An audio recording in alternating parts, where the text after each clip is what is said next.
Honorable Speaker.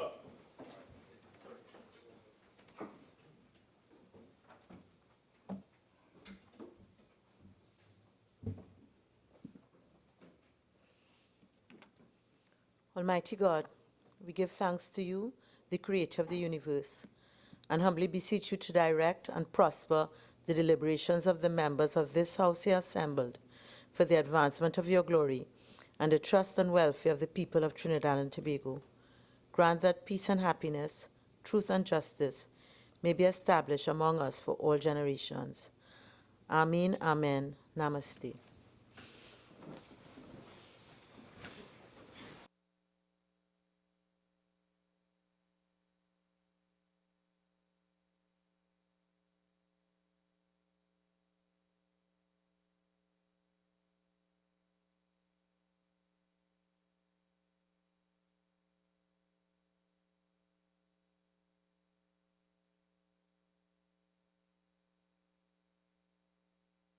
Oath or affirmation, announcements by the Speaker. Honorable members, Honorable Camille Robinson Regis, MP, Member for Aruka Maloney, and Honorable Darrell Smith, MP, Member for Diego Martin Central, have requested leave of absence from today's sitting of the House. The leave which the members seek is granted. Bills brought from the Senate, petitions, papers. Minister of Finance.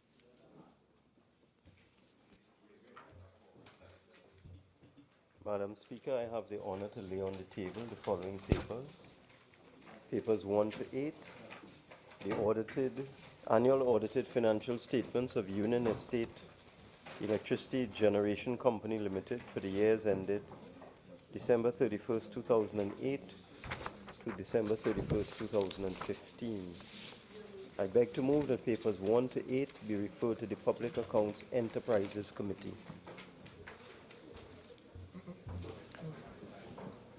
Honorable members, the question is that papers 1 to 8 be referred to the Public Accounts Enterprises Committee. All in favor say aye. Aye.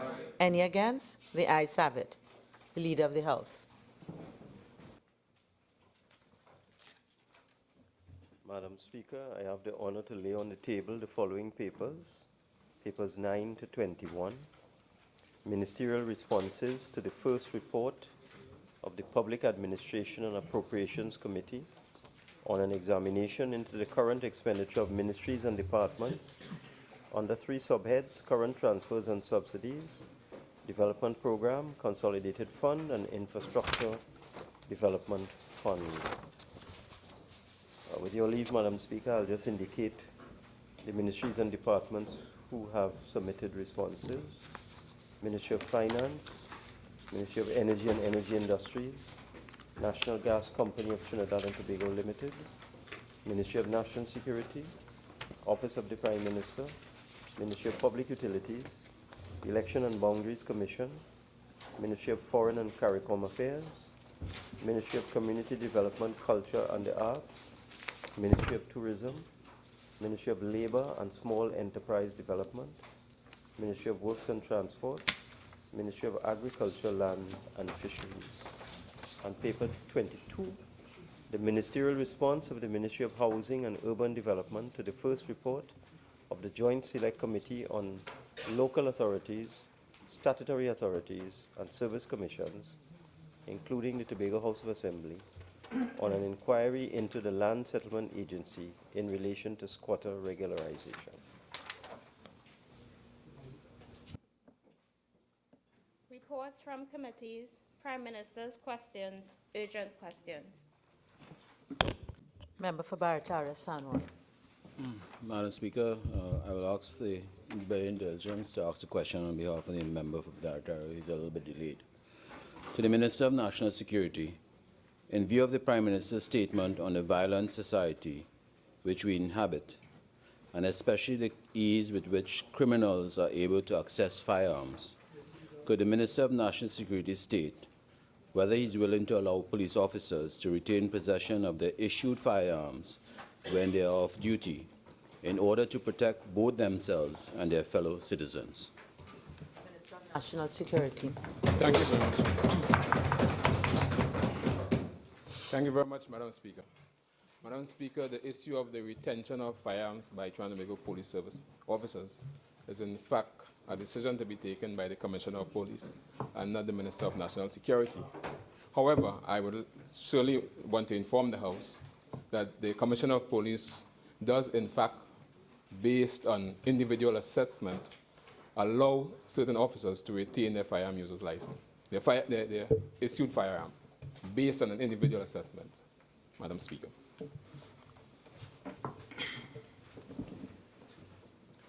Member for Chaguanas West. Thank you, Madam Speaker. To the Minister of Community Development, Culture and the Arts, could the Minister state the firm selected and the terms of reference for the forensic audit into Pan Trinbago? The Minister of Community Development, Culture and Arts. Thank you, Madam Speaker. No firm has been selected and no terms of reference have yet been developed. Member for Chaguanas West.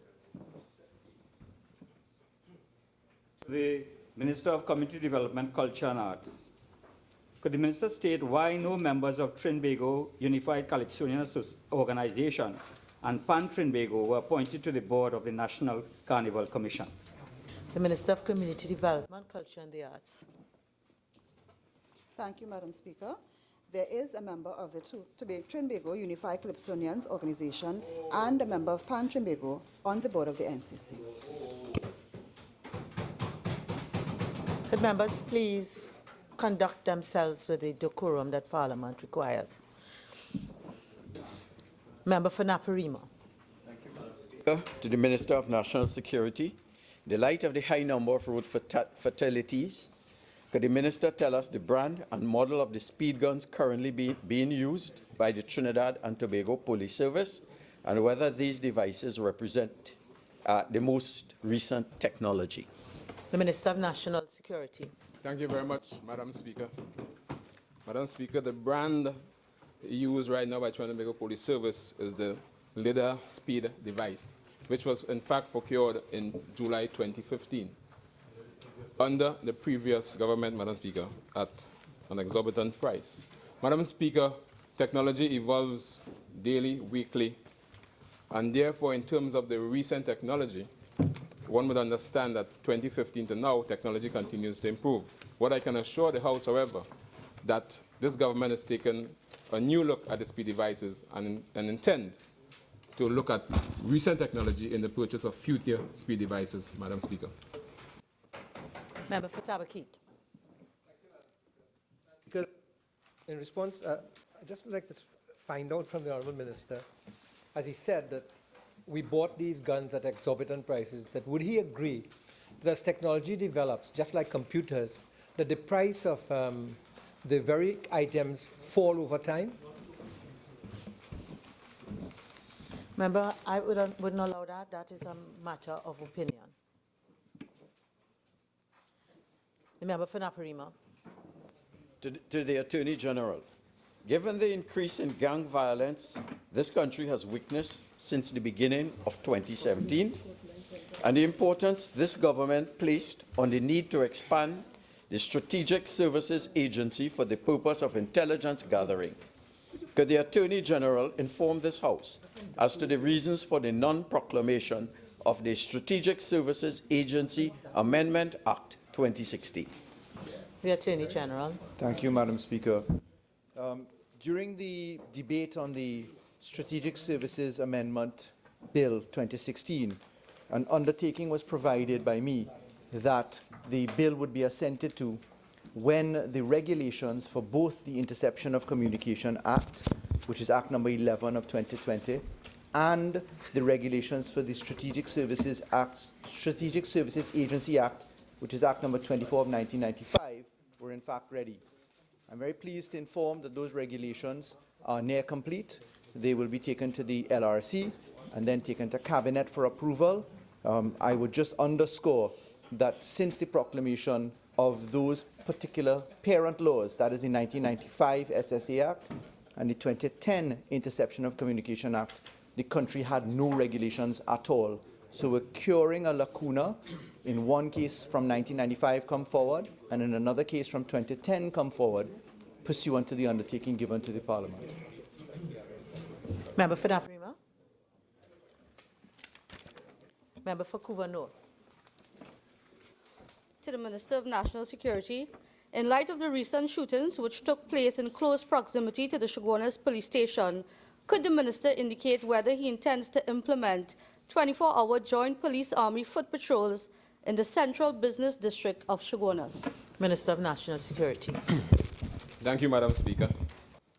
Madam Speaker, joint army patrols are currently being conducted in the Chaguanas area in terms of the enterprise area, where on the basis of threat assessment, the Commissioner of Police and supported by the Chief of Defense Staff feels that that's where the concentration of joint patrols should be at this point in time. However, there are random joint patrols conducted in the inner cities in Chaguanas in the business sector, and there are also standard police patrols in the inner cities at this point in time, Madam Speaker. Sharon.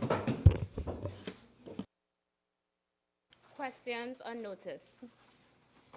Member for Naparima. Thank you. Thank you, Madam Speaker. Question number 29. Leader of the House. Thank you, Madam Speaker. Madam Speaker, the government is in a position to answer 5 of the 6 written questions today. They will be circulated later in the proceedings, and we are seeking a deferral of the 2 oral questions for 1 week.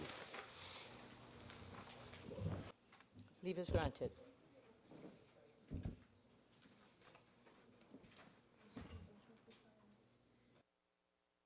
If you could identify the 5 questions of the 6, please. The questions that will be circulated today: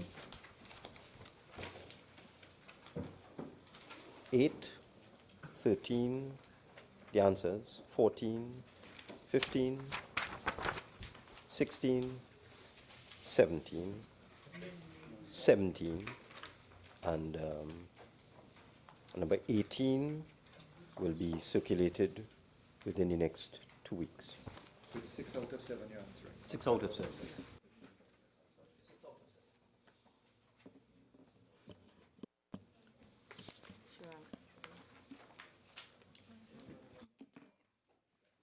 Clarify, they will get them later in the proceedings, all of the ones I've spoken about. Request for leave to move the adjournment of the House on definite matters of urgent public importance, statement by ministers, personal explanation, introduction of bills, motions relating to the business or sittings of the House and moved by a minister, public business, private business. Member for Couva South. Thank you, Madam Speaker. Madam Speaker, I beg to move the following motion standing in my name. Be it resolved that this House take note of the rising levels of unemployment, growing poverty, and deteriorating living standards through the imposition of a wage restraint freeze policy on the working people. And be it further resolved that this House condemn the government for its failure to deal with the current unemployment challenges and to present a clear and cogent economic plan to guide the country through these challenges. Madam Speaker, this is a very important motion in the context of where Trinidad and Tobago is today, and based on what was promised to the people of this country via the PNM government prior to the general election of 2015. Madam Speaker, the successful operation of a modern economy is based on a significant majority of the adult citizens earning income they need to survive through the work that they do. Madam Speaker, it is the labor force who produce the goods and services which comprise the modern economy. These workers also generate the majority of taxation that allows governments to play their economic role, including providing income to those who do not work. And progressive governments, Madam Speaker, go the extra mile to secure jobs and to create jobs to ensure that there is the economic growth and development of the society. And Madam Speaker, before I go further into the crux of today's motion, and taking into consideration this motion will focus on the well-being and welfare of workers and by extension citizens of Trinidad and Tobago, and also the well-being and the future of the trade union movement and so on in this country. I want to take the opportunity here this evening to congratulate the President of the Public Services Association, Comrade Watson Duke, who has now been elected to the very distinguished position of being the minority leader in the Tobago House of Assembly as the political leader of the People's Democratic Party. And I also want to take the opportunity to congratulate the people of Tobago for upholding the principles of democracy and their overall commitment to the well-being of the country. Member, I've allowed you some leeway, and therefore now, if we can stick to the subject of your motion. Thank you, Madam Speaker. Thank you, Madam Speaker, and I would be guided. Madam Speaker, it is, as I said, when a government is elected into office, the electorate and the citizens of the country, they have given that government the mandate to address issues of the stability of the economy, the diversification of the economy, health, education, infrastructural development, national security, and I could go on and on, based on the manifesto that they would have gone to the electorate and campaign on. But, Madam Speaker, in 17 months, the government of Prime Minister Dr. Keith Rowley, through its economic policies, or should I say its failed economic policies, have failed to create really one new single job in Trinidad and Tobago. And I say so, Madam Speaker, because those on the other side may attempt to tell you and to tell Trinidad and Tobago that there is not enough economic data and in supporting evidence to give credibility or credence to the issue of rising unemployment levels in this country. And just to enter into the records here this evening, Madam Speaker, I want to say and read into the record that CNC3 on the 29th of August 2016 aired a report through its newscast which focused on the issue of the labor force bulletin for the first quarter of 2016 showed an increase in unemployment. 5,000 fewer people were employed than the last year.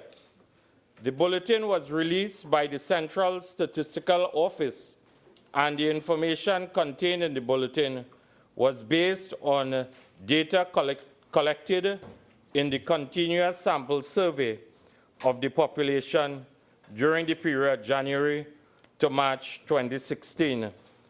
And the unemployment rate for Trinidad and Tobago increased, Madam Speaker, from 3.5% in the fourth quarter of 2015 to 3.8% in the first quarter of 2016.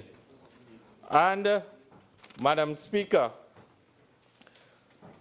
In the Trinidad Business Guardian of Wednesday, the 13th of April, 2016, and I'm reading directly from that article, Central Bank estimates 5,000 jobs lost.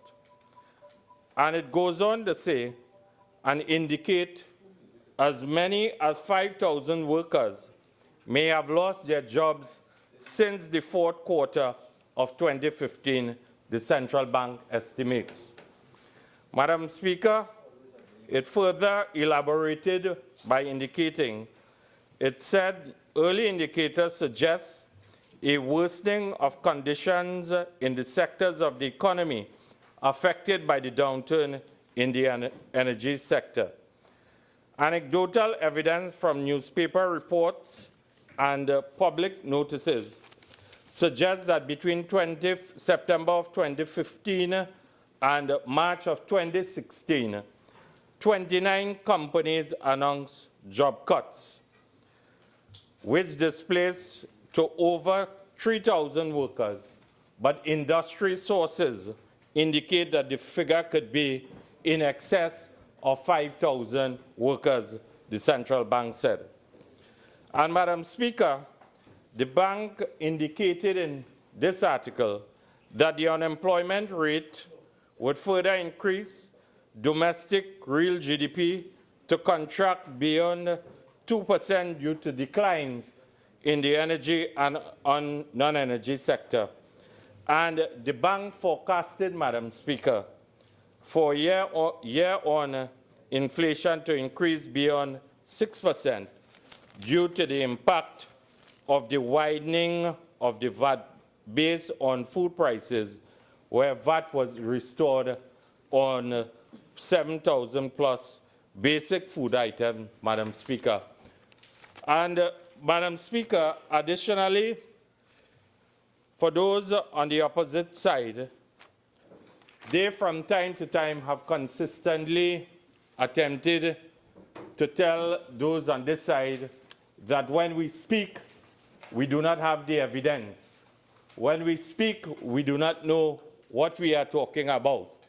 But they, on the other side, have a track record of coming into this House and making a number of wildcard statements without presenting any form of tangible evidence to support what they have said. In fact, they have a track record of waving a number of what I would call blank papers and so on from time to time and saying that we have the evidence here, we have the evidence there, we have the evidence on A, B, and C without presenting facts to you, to this House, and to Trinidad and Tobago.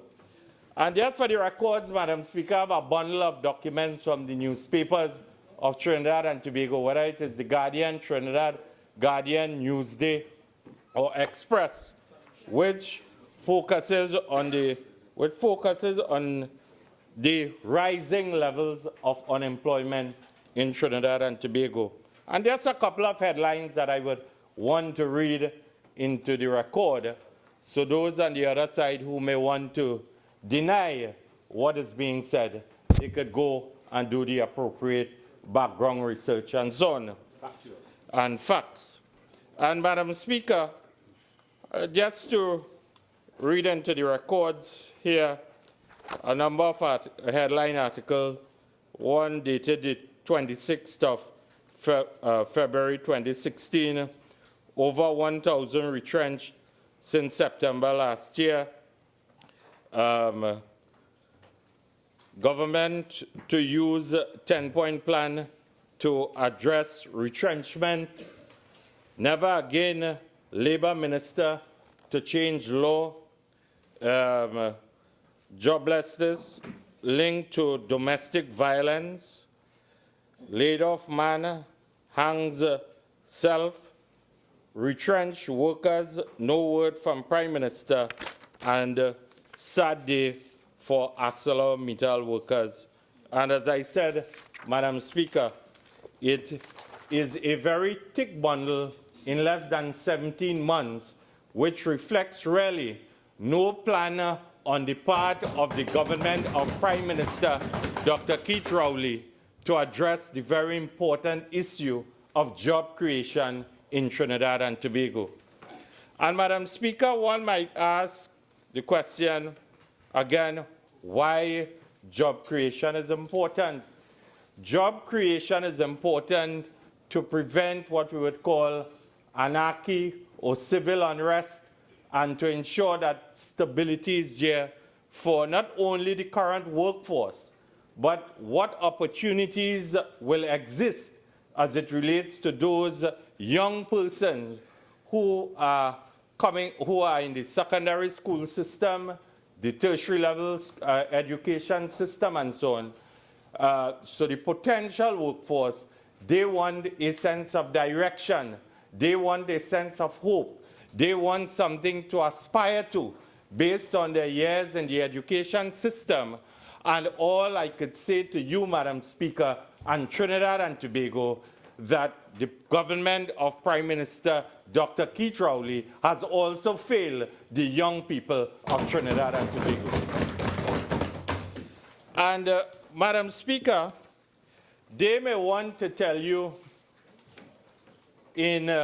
when they get up to reply to this motion that where is the evidence of what we would call a documented wage restraint policy or wage freeze policy.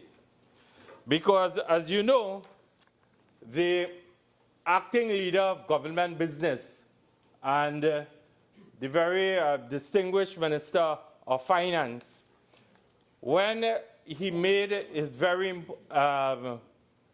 historic statement of 000 at the IMF meeting at the Hyatt Hotel, he was hastily summoned into action or pressed into action by the Prime Minister, who instructed him to hold a press conference and do the appropriate damage control, an attempt to pacify the workers of Trinidad and Tobago and their friends within the joint trade union movement and so on, to indicate to the national community that we have no policy such as a wage restraint or a wage freeze.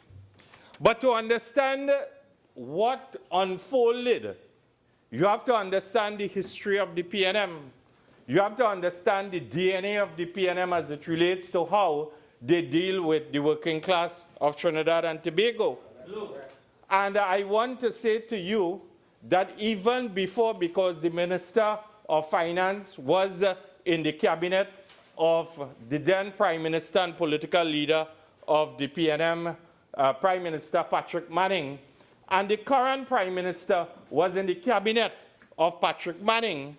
And when money was flowing through Trinidad and Tobago, when Trinidad and Tobago had revenues abound, aplenty, $147 per barrel of oil and $9 per MMBTU of natural gas, they offered the trade union movement 000. So it is in the DNA. It is in their DNA to offer or undermine what we would call the principles of free and fair collective bargaining in Trinidad and Tobago. And Madam Speaker, I want to say, because they will jump up and say and indicate in their reply and so on, that we have no such policy as the Minister of Finance indicated in an article that was written by Anna Ramdas or the Trinidad Express, the 3rd of November, 2016. Imbert, we have no policy, and I quote, there is no wage freeze. And he was responding to when social media went into a frenzy with attacks against Imbert and the government and trade unionists, including the Public Services Association President Watson Duke, were upset with Duke calling his own news conference, issuing the call to vote against the PNM in the upcoming local government elections at that time, based on their policy. And as I said, and I will indicate, Madam Speaker, that it was something that was properly choreographed.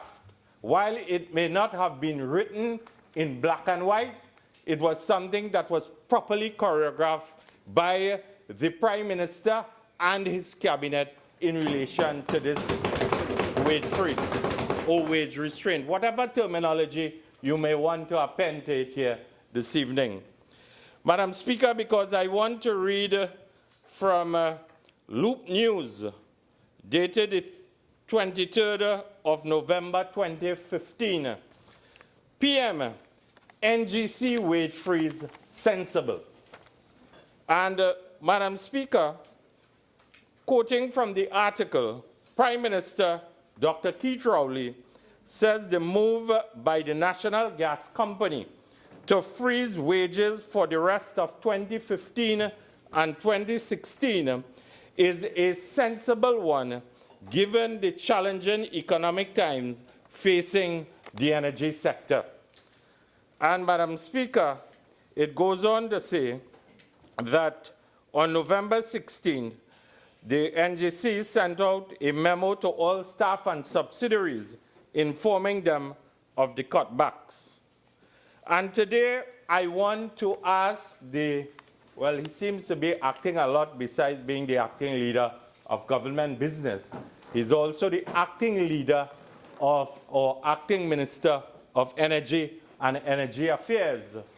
Whether this wage freeze, which was implemented by the new energy czar at National Gas Company, Mr. Jerry Brooks, and the board of directors and the management of NGC, whether this wage freeze, which was supposed to last until the end of 2016, whether it is enforced at the National Gas Company of Trinidad and Tobago.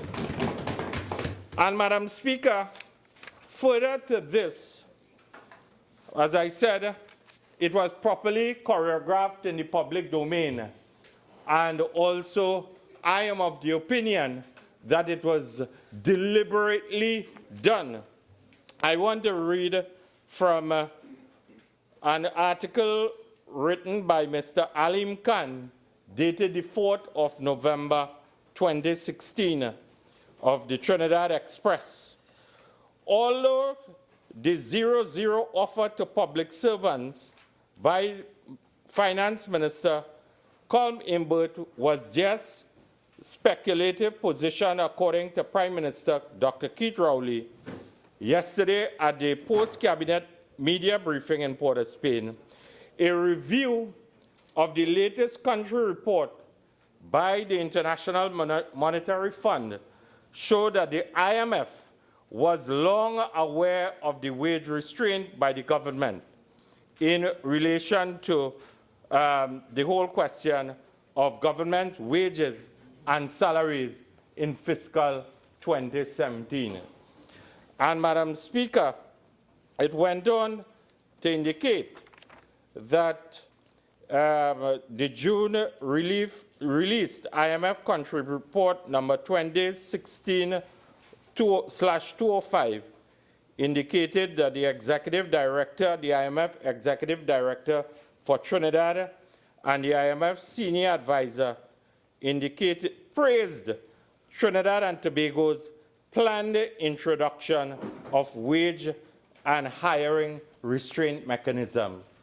So, Madam Speaker, it is very, very clear to me that while it is not documented in black and white that there was an unwritten wage restraint policy that was adopted by the government of Trinidad and Tobago since they came into political office, taking the advice of the IMF, which the Minister of Finance has indicated on a number of occasions.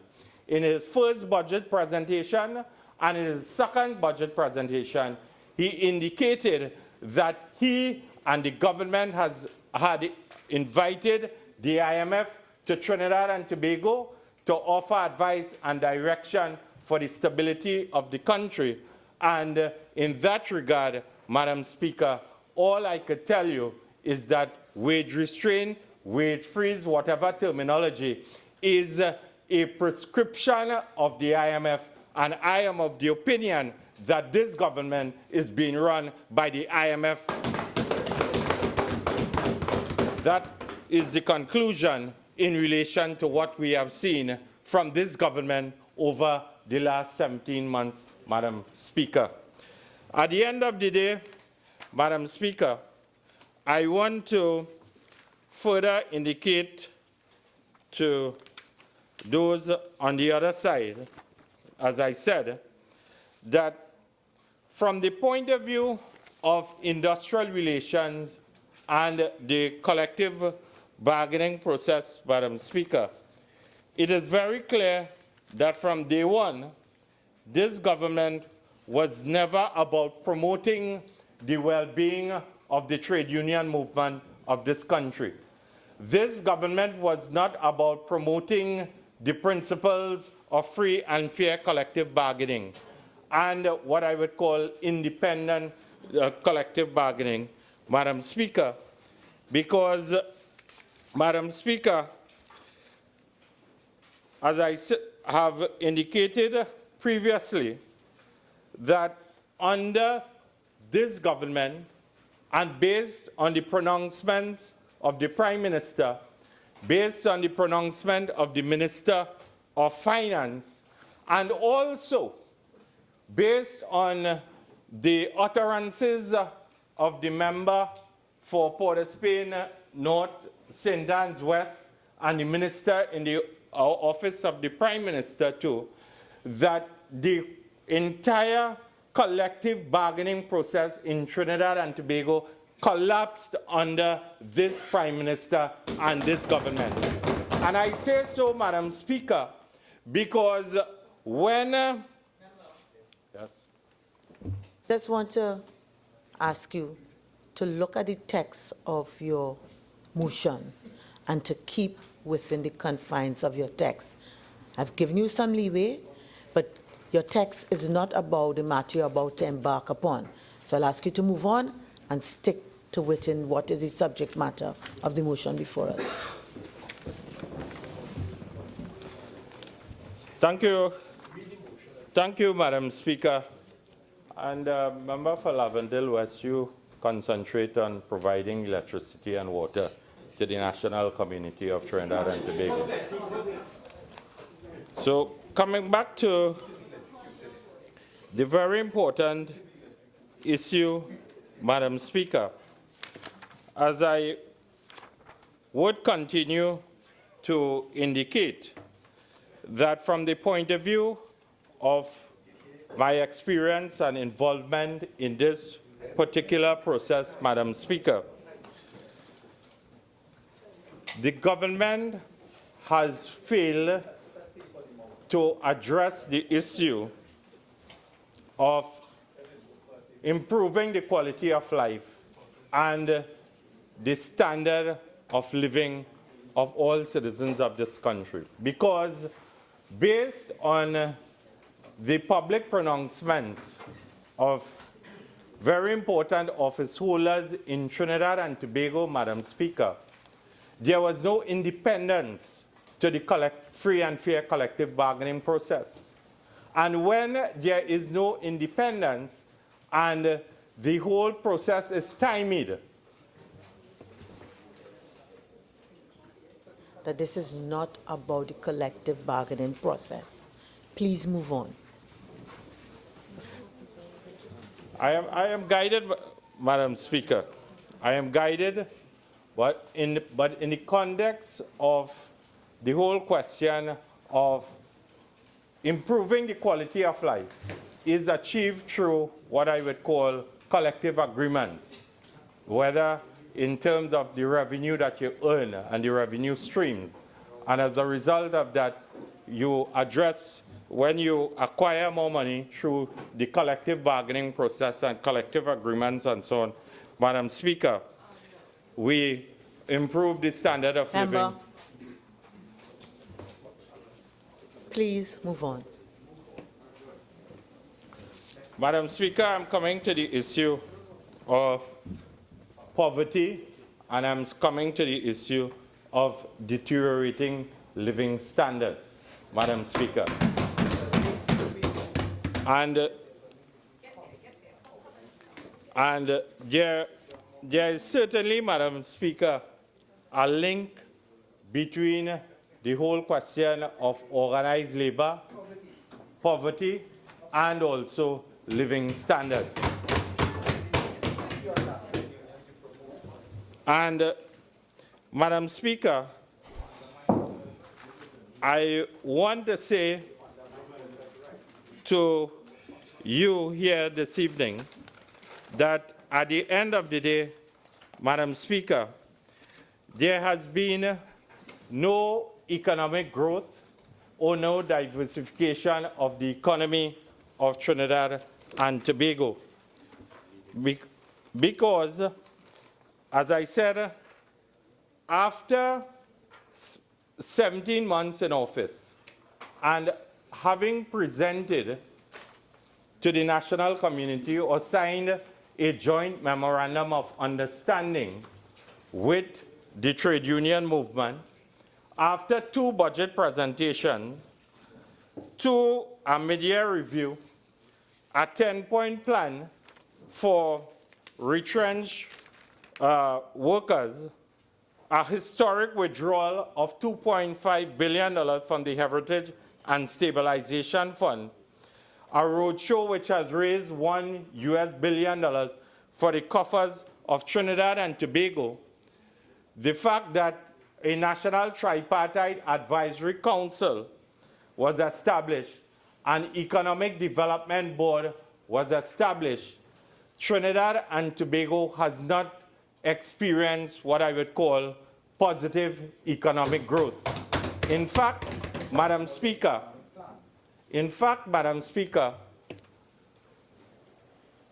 Trinidad and Tobago has seen its worst or experienced its worst economic growth in 33 years. And the statistics would indicate, Madam Speaker, the statistics would indicate that, if you would permit me just to indicate, Madam Speaker, and I'm quoting directly from an article headlined, "Energy Economy Hits Worst Slump in 33 Years," dated the 28th of December, 2016. And, Madam Speaker, in an end of the year, the Trinidad Express, the 28th of December, 2016, in an end of the year review email on the 20th of December, University of the West Indies senior economics lecturer, Dr. Roger Hussain said, and I quote, well, I don't know if they prefer Balgobin or Ramkisoon or whoever, but to quote, the real economic growth in Trinidad and Tobago in 2016, in the first quarter, was minus 5.4%. And in the second quarter, minus 8%. I have roughly estimated, based on the various economic facts floating around, for the second half of 2016, including platform shutdown, declining production of oil and gas, and subdued prices of the same, the average growth in 2016 can fall as low as minus 6%. If this scenario unfolds, then 2016 would be the sharpest contraction of the economy of Trinidad and Tobago since 1983, and that is what the workers of Trinidad and Tobago has experienced over the last 17 months, Madam Speaker.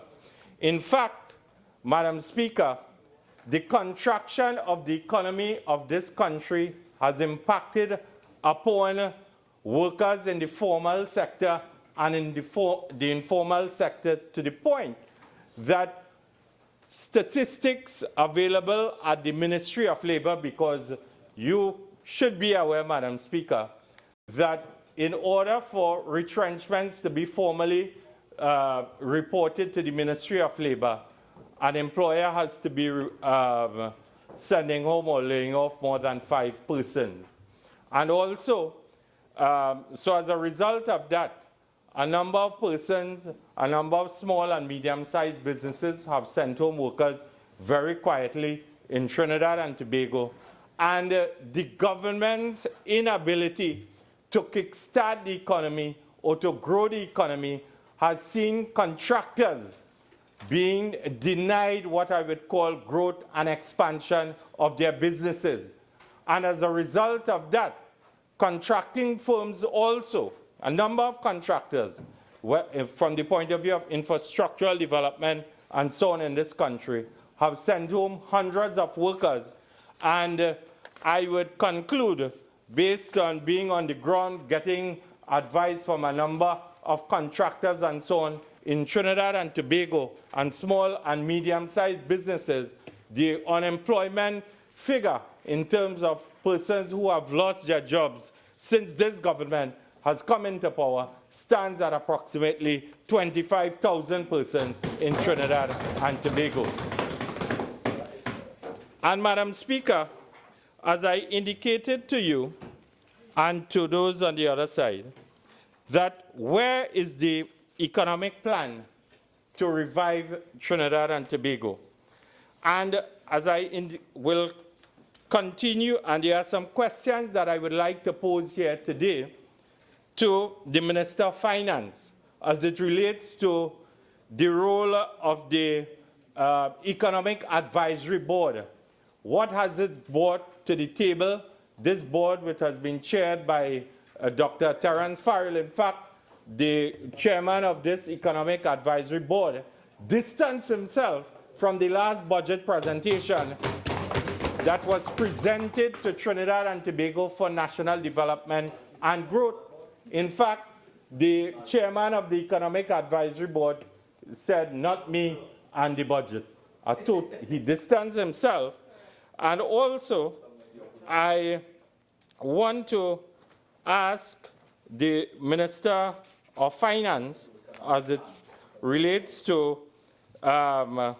this particular entity, the Economic Advisory Board that was appointed and chaired by Dr. Farrell. What has been this board's role as it relates to addressing job creation, addressing the growing level of what we would call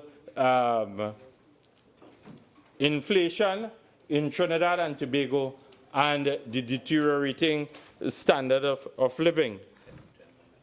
Madam Speaker, I also want to address the issue and ask the Minister of Labor, and also today he is the leader, well, the Minister of Labor, who is not here, but the substantive leader of government business, the Minister of Planning, who has the responsibility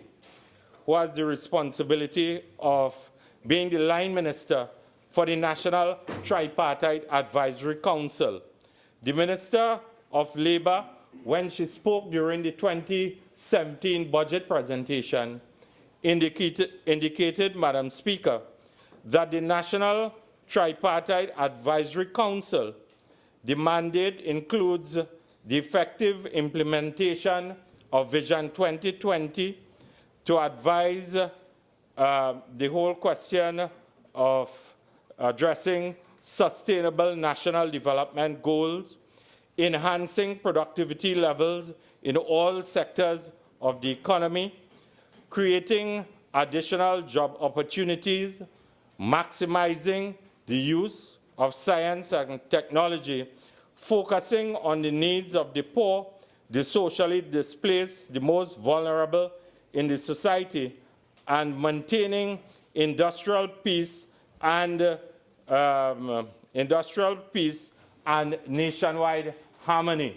Madam Speaker, I would like to be presented with the evidence, really, what is the role of this National Tripartite Advisory Council as it relates to addressing the issues of job creation, inequality in the society, and addressing the whole issue, whether they offered any kind of advice to the government of Trinidad and Tobago when this government was on the brink of what we would call, the national community was on the brink of a crisis based on what transpired at Petrotrin and in relation to the strike that was averted, Madam Speaker.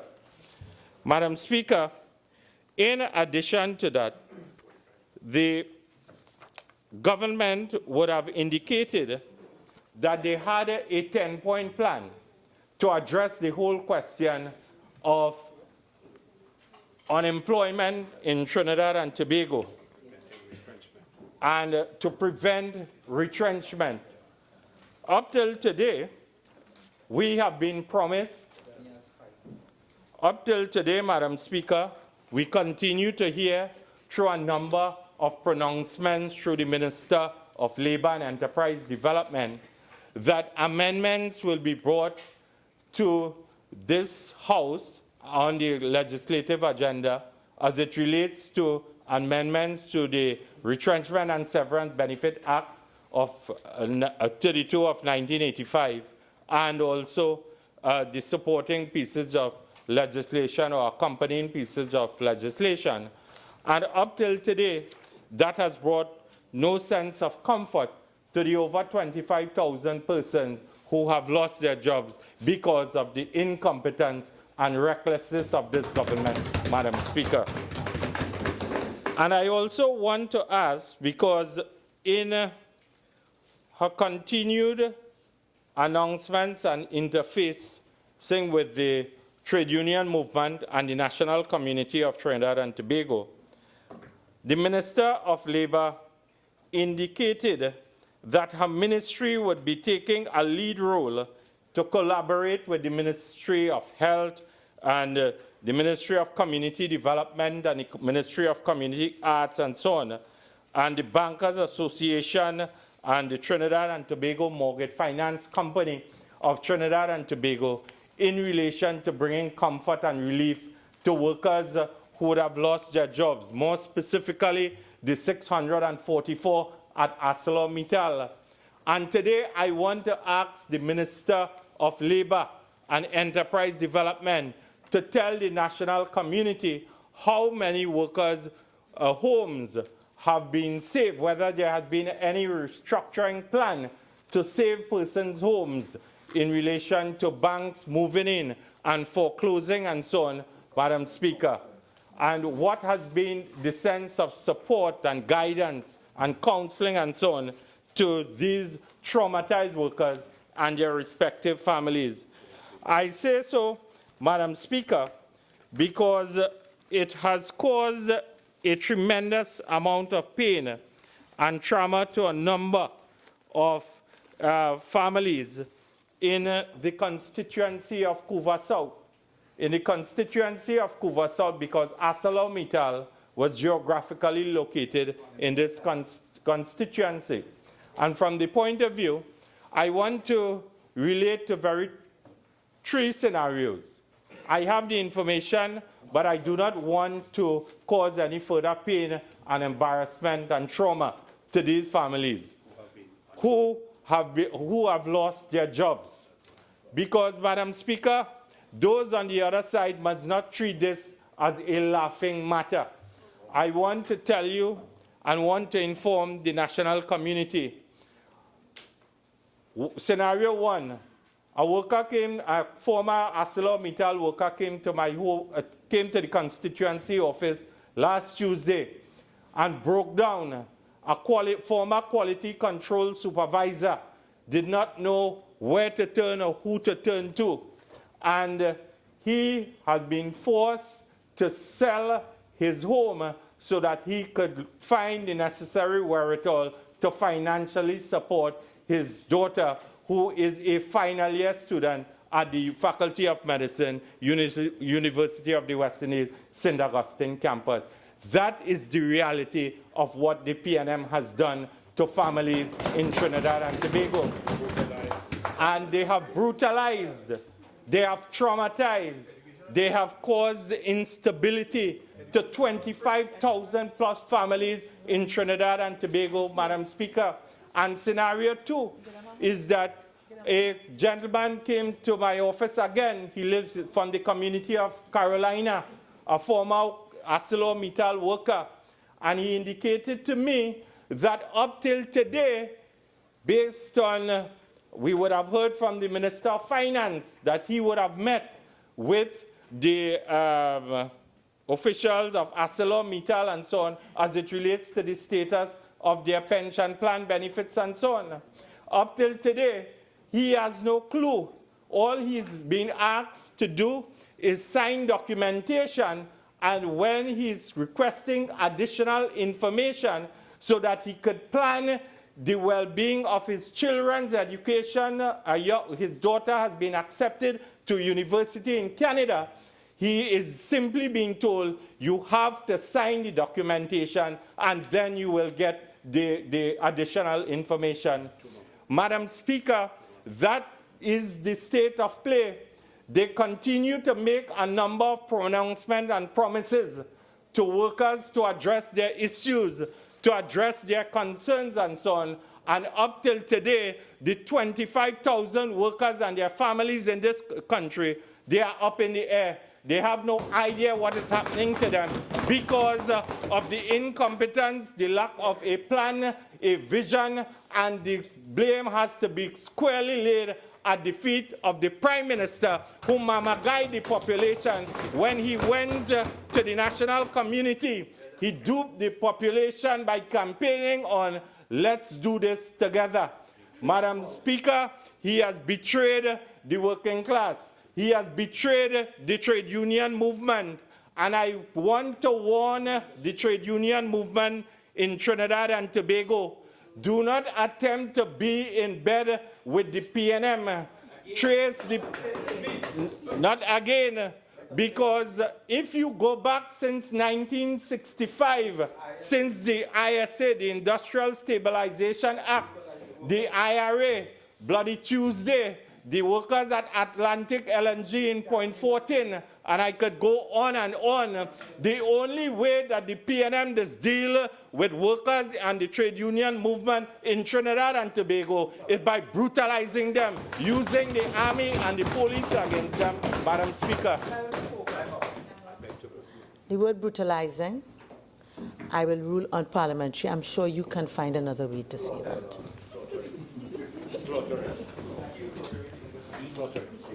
Madam Speaker, I am guided, but you have to understand my history. I know the PNM as it relates to how they have dealt with the trade union movement. Please move on. As I said, withdraw brutalizing. Find another word and continue. Madam Speaker, I withdraw. The PNM is the most anti-worker and the most oppressive regime that you will ever find in the political history of Trinidad and Tobago. That is why I want to warn there's an interim collective agreement at the industrial court between the Oilfield Workers Trade Union and the government. And all I want to say, Madam Speaker, your time has expired. I beg to move, Madam Speaker. Seconded by member for Point of Appeal. And I reserve the right to speak. Honorable members, the motion being seconded, I shall now propose the question for debate.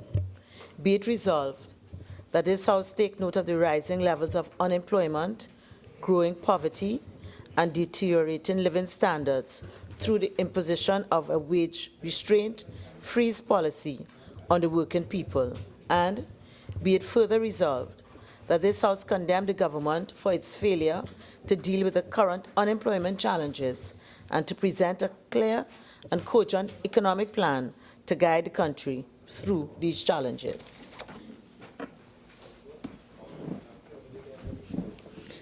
Minister of Finance.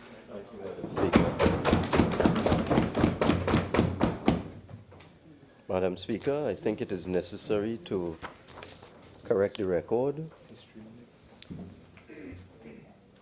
to deal with the alternative facts that were just placed in this House.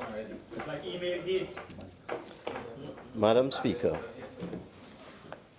when I look at the motion, it asks the House to look at rising levels of unemployment, growing poverty, deteriorating living standards through the imposition of a wage restraint freeze policy on the working people, and it asks the Parliament to condemn the government for its failure to deal with the current unemployment challenges and to present a clear economic plan to guide the country through these challenges. My own understanding of this motion is that it dealt with present time. The previous speaker seemed to think it dealt with the past. I think he went back to 1965. Yep. But I can't tell the member what to say. One of the things that I think I need to put on the record, the member for Vancouver South, I think, had accused this government of a wage freeze, of offering an increase of 0% to workers, that is in the motion, the imposition of a wage freeze, and had sought to give the impression that the administration of which he was a part in the 2010 to 2015 period had done no such thing. Now, before I get into the fact that this administration has not imposed a wage freeze, and it is not speculation, it is fact. And it is not alternative fact, it is true facts. It's not alternative facts, it's true facts.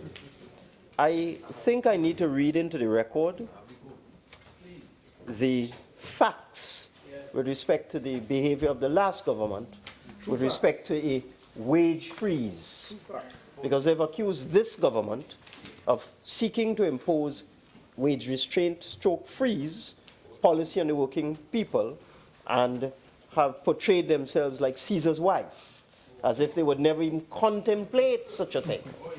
And they have said we have foisted brutality on the people, something like that. Slaughter, they said. Slaughter. So let us go to the facts. And I read from a letter written to the Minister of Energy dated the 22nd of December 2016 and written by Petrotrin to the Minister of Energy. And this letter deals with the behavior of the previous government with respect to a wage freeze. So it is pertinent to the allegations made by the Honourable Member. And this letter informed the Minister of Energy in December 2016 that in 2014, Petrotrin referred negotiations with the Oilfield Workers Trade Union for the 2011-2015 period to the Ministry of Labour as a trade dispute. This triggered a 14-day conciliation period, and following the expiry of the conciliation period on the 24th of November 2014, a further 7-day period commenced during which either the union or the company could have served strike or lockout notice. No notice was served by either party. The matter was referred to the Industrial Court. During the period at the court, the union informally indicated their willingness to accept a 10% settlement for the period. However, the company, on the instructions of the Ministerial Committee of the then People's Partnership Government, offered the union for the 2011 to 2015 period. 0% in the first year, 0% in the second year, and 0% in the third year. UNC government? That is in 2014. So, Madam Speaker, the only government that through its ministerial committee, so its official government policy, instituted a wage freeze policy was the UNC government, also called the People's Partnership Government. Those negotiations and that matter dragged on in the industrial court from November 2014 to September 2015. And during that period, the union was commanded by the Minister of Finance of the UNC. And who was in the ministry? And Junior minister? the junior minister in that ministry, No finer voice? the great trade unionist, was in the Ministry of Finance. Quiet. So it was the policy of the Ministry of Finance, Including him. of which Couva South was a member, Active a participant. junior minister, active participant, former trade unionist. It was the policy of the former trade unionist, who was then the junior minister of finance, to institute a wage freeze at Petrotrin during the 2014 to 2015 period. And that matter remained in the industrial court with the ministerial committee, a subcommittee of cabinet established by the former administration to look at terms and conditions. That matter remained in the industrial court for the entire period until the population voted them out of office. The company received instructions from the Ministry of Finance, where the honorable member was a junior minister, to stick at 0% with the Oilfield Workers Trade Union, a real wage freeze, not an imaginary wage freeze. That is your record, Honorable Madam Speaker, through you. That is the record of those opposite. And as I quote from the Scottish poem, what a tangled web we weave when we practice to deceive. Canto 17. What a tangled web we weave when we practice to deceive. It is hypocrisy of the highest. That was a real wage freeze instituted by the UNC. In writing, in court, and stuff. In court, in writing, instructions from the member for Couva South. Wage freeze for workers at Petrotrin.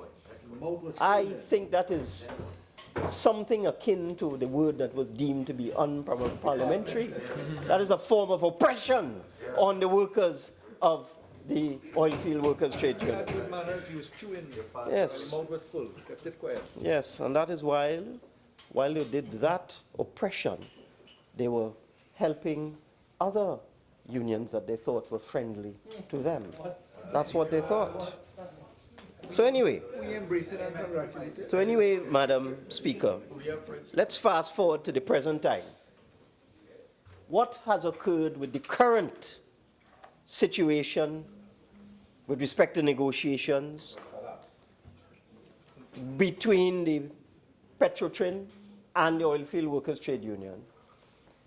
Instead of that oppressive 0% imposed on them by the former government and maintained right through until September 7, 2015, the workers have already received an interim increase of 5%. That is the empirical evidence. Those are true facts. We have offered and they have accepted an interim settlement of 5%. You, Madam Speaker, through you, they, honorable members opposite, imposed a 0% policy on the workers at Petrotrin. So if anybody is guilty of a wage freeze, it is the Kamla Prasad Besessa administration. If anybody. So let us move on to the other part of the motion. The honorable member for Couva South has a strange way of speaking. He just throws numbers out of the air. One of the numbers he said as far as he is concerned, he declared to this Parliament that 25,000 workers have been retrenched, have lost their jobs in Trinidad and Tobago. Now, Madam Speaker, how on earth does he know that? We don't operate by VAPs or guess in this country. There is a retrenchment register established at the Ministry of Labour where all retrenchment notices are posted.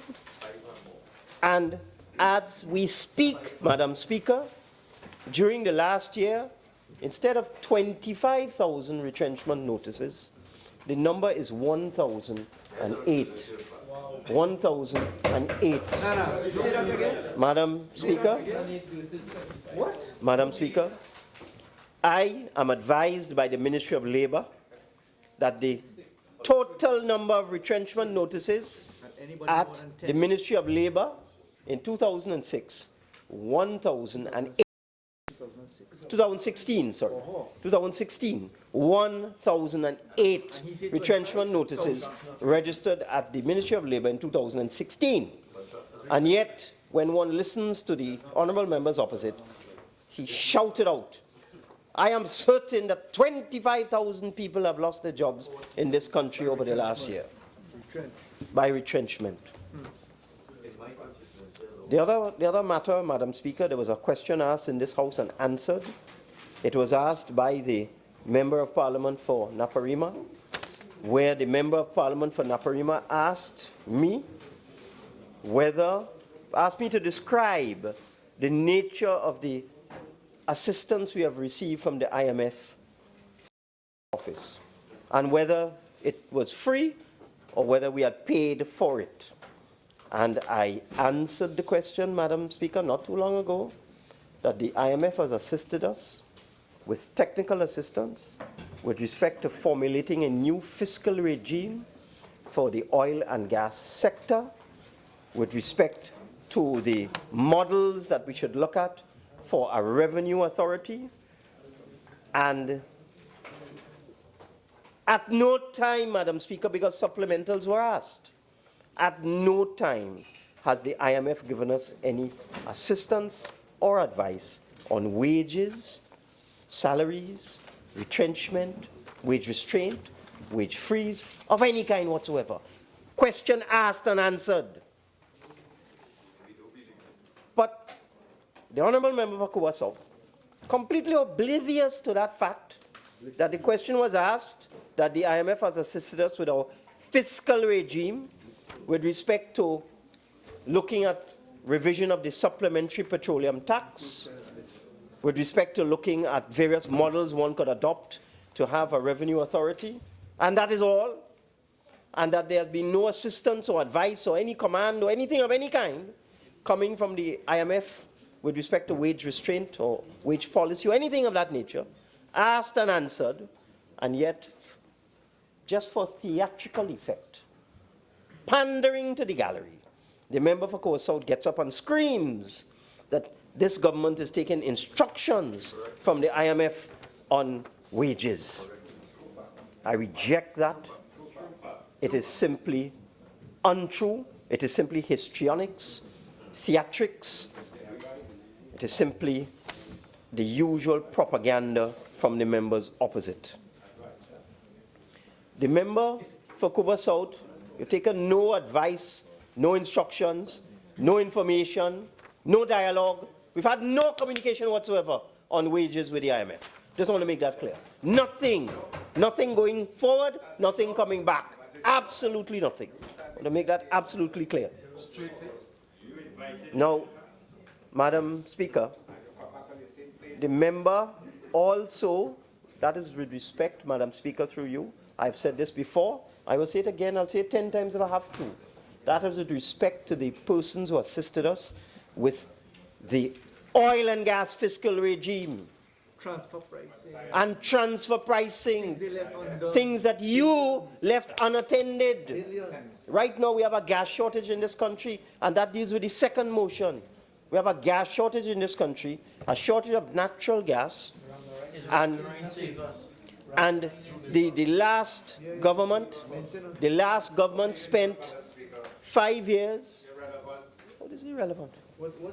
Please, member, continue. Madam Speaker, Member, please continue. thank you. The only thing irrelevant was that objection, because the motion says, be it resolved that this House condemn the government for its failure to present a clear economic plan. And the only economic plan that we can possibly have will be based on diversification and strengthening and enhancement of the energy sector. Exactly. So I am now going to tell you about our plan, because we have been asked to speak about our plan. The member who presented this motion, he went all over the place. He went San Fernando, he went Toco, he went Galeota, and did not deal with his own motion. Let me deal with the matter in this motion. For 5 years, the last government misled this country and pretended that the only issue that we had was curtailment, a reduction in supply of natural gas to the Atlantic LNG plant, to the petrochemical industries at Point Lisas, and so on. The only problem we had, and the only cause of this reduction in supply, was maintenance activities. For 5 years, misled the entire country. But you know what's the hurtful thing about this? You know what's the hurtful thing? Those 5 years were totally wasted. Totally wasted. Because we have now discovered that the former administration was very well aware of the declining production in natural gas. They had been shown the same projections that we have been shown in our first year in government. They had been shown the graphs, they had been shown the curves, they had received the natural gas master plan, which showed that if you don't do something quickly, we would soon run out of gas in a couple of years. They saw all of that. They did absolutely nothing. Absolutely nothing, Madam Speaker. Absolutely nothing. They had no economic plan. Well, we have an economic plan. We most certainly have an economic plan.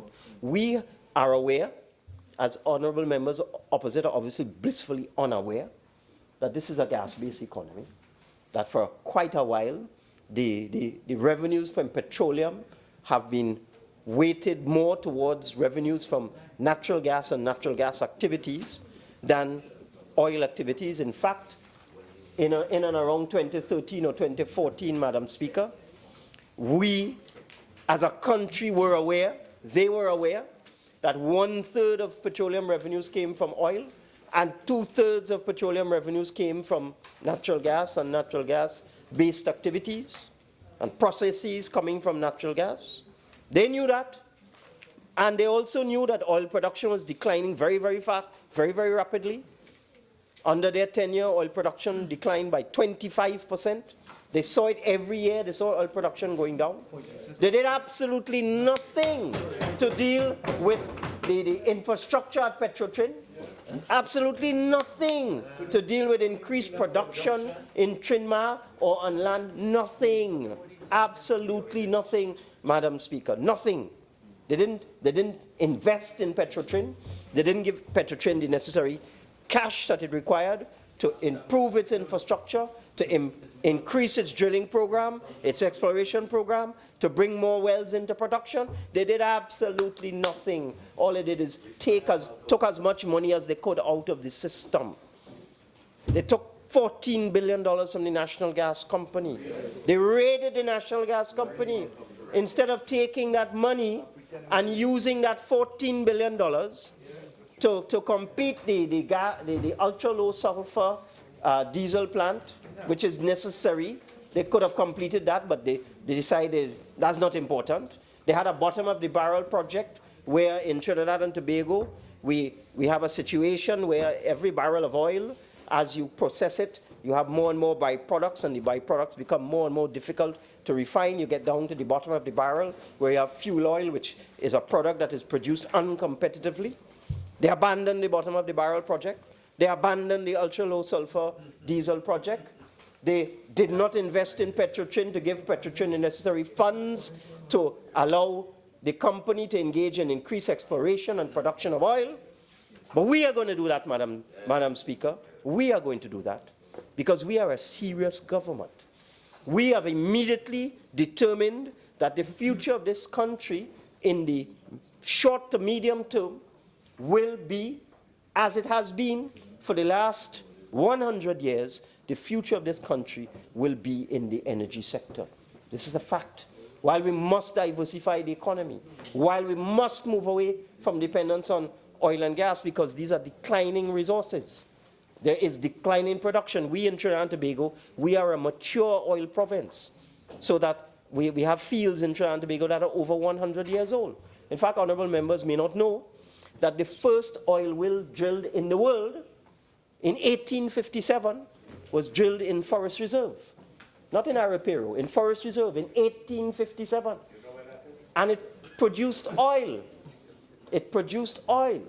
It did not produce oil in commercial quantities, but it was the first oil well, the first productive oil well drilled anywhere in the world was drilled in Trinidad and Tobago. We have a history of oil production that is 150 years old, Madam Speaker. 150 years. So for at least the last 50 to 60 years, the economy of Trinidad and Tobago has been largely dependent on petroleum as the base, as the engine of the economy. And it will continue so for some time. Let's not fool ourselves. Of course, we have diversification initiatives. Of course we do. We have to diversify into the services sector. One of the areas we are targeting is financial services, because that's a rapidly growing sector, not just in the Caribbean region and Latin America, but all over the world. So this is why we have as a project to establish an international financial center in Trinidad and Tobago. We have already entered into negotiations with the Chinese government about this, so that they can bring an Asian bank. We have asked the Chinese government to bring an Asian bank to Trinidad to establish regional headquarters here in Trinidad and Tobago and provide what is called back office services into Latin America and the rest of the Caribbean. These discussions are in the embryonic stage. Nothing is on paper yet. There's no commitment, there's no agreement, but the discussions have begun to establish an international financial center here in Trinidad and Tobago, an international convention center here in Trinidad and Tobago, because that is a source of revenue for many countries. The entire economy of Orlando, for example, in the United States, is built on two things, on theme parks and on conventions. For any of you who have traveled, you see the convention center in Orlando and the amount of traffic it generates and the amount of revenue it creates for the city of Orlando. So we see again the siting of an international convention center in Trinidad and Tobago as part of that international financial center project, as a project that has the potential to yield considerable diversification and revenue for Trinidad and Tobago. But I want to stress, these discussions are in the embryonic stage. We are now in at the first stage of the bilateral discussions with the government of China, Madam Speaker. But this is where we have to go as we diversify the economy. We have to assist our manufacturers to penetrate new markets in Central America. Some of our manufacturers have been quite successful. The Massey Group, for example, is doing quite well, penetrating markets in Costa Rica and other parts of Central America. And we have to assist more and more manufacturers in Trinidad and Tobago to do so, because the Caribbean region is no longer the market that it used to be. The Caribbean economies are struggling, so that our manufacturers have little room to grow within the Caribbean. In fact, the markets may very well be either stagnant or declining within the Caribbean. So the next obvious place for our manufacturers to go is into Central and South America, Madam Speaker. So this government is assisting our manufacturers in order to penetrate through diplomatic initiatives, through incentive programs, and we will be intensifying all of our efforts as we go forward in the next couple years in Trinidad and Tobago, Madam Speaker. But all of these things, all of these efforts are diversification, and there are many more. These take time. Diversification is something that, it's a word that you can just say, but it doesn't mean that you can achieve it just like that. It's not easy to do. So that as we move towards focusing on financial services and other services, as we move towards helping our manufacturers to export into other countries, to earn foreign exchange, to become net earners of foreign exchange, to employ more people, which is what this motion is all about, because we must rely upon the private sector as the engine of employment for more people. We can't rely on the government, because what has happened over the years is that the public sector wage bill has now reached a level where it is very, very difficult to continue to increase the size of the private sector. It's reached a point where the public sector wage bill is a significant proportion of government revenue. In fact, the public sector wage bill is close to 50% of income from taxation, Madam Speaker. So that we have to look towards the private sector to encourage the private sector to grow, to invest, to enter new markets, to penetrate new markets and so on. And of course, we are doing that, and we have a significant economic plan where that is concerned. But in the short to medium term, let's not fool ourselves. We have to revive the energy sector. And this is why we have this initiative with Venezuela, where a number of teams have gone back and forth over the last several months to Venezuela to firm up the arrangements with the government of Venezuela so that we can access a supply of natural gas from the Dragon field, which is very close to our border. It's just about 15 kilometers away or 15 miles away, 19 kilometers away. So we are pushing to finalize that arrangement. And the way this government operates, we delegate authority. I'm not talking out of tales out of school, but we have my colleague from St. Anne's West, or this way North St. Anne's West. My colleague is spearheading that effort, that dialogue, that negotiation with the government of Venezuela, and I have every confidence in his ability to do so, together with all the other support elements within the government. So I am certain that we're going to reach conclusion on that Dragon field and get that gas from Dragon.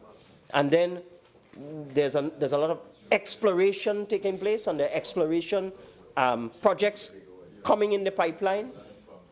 And a lot of the difficulties that we found ourselves in a country in terms of the decline in production. Let me give you an understanding of the scope, Madam Speaker.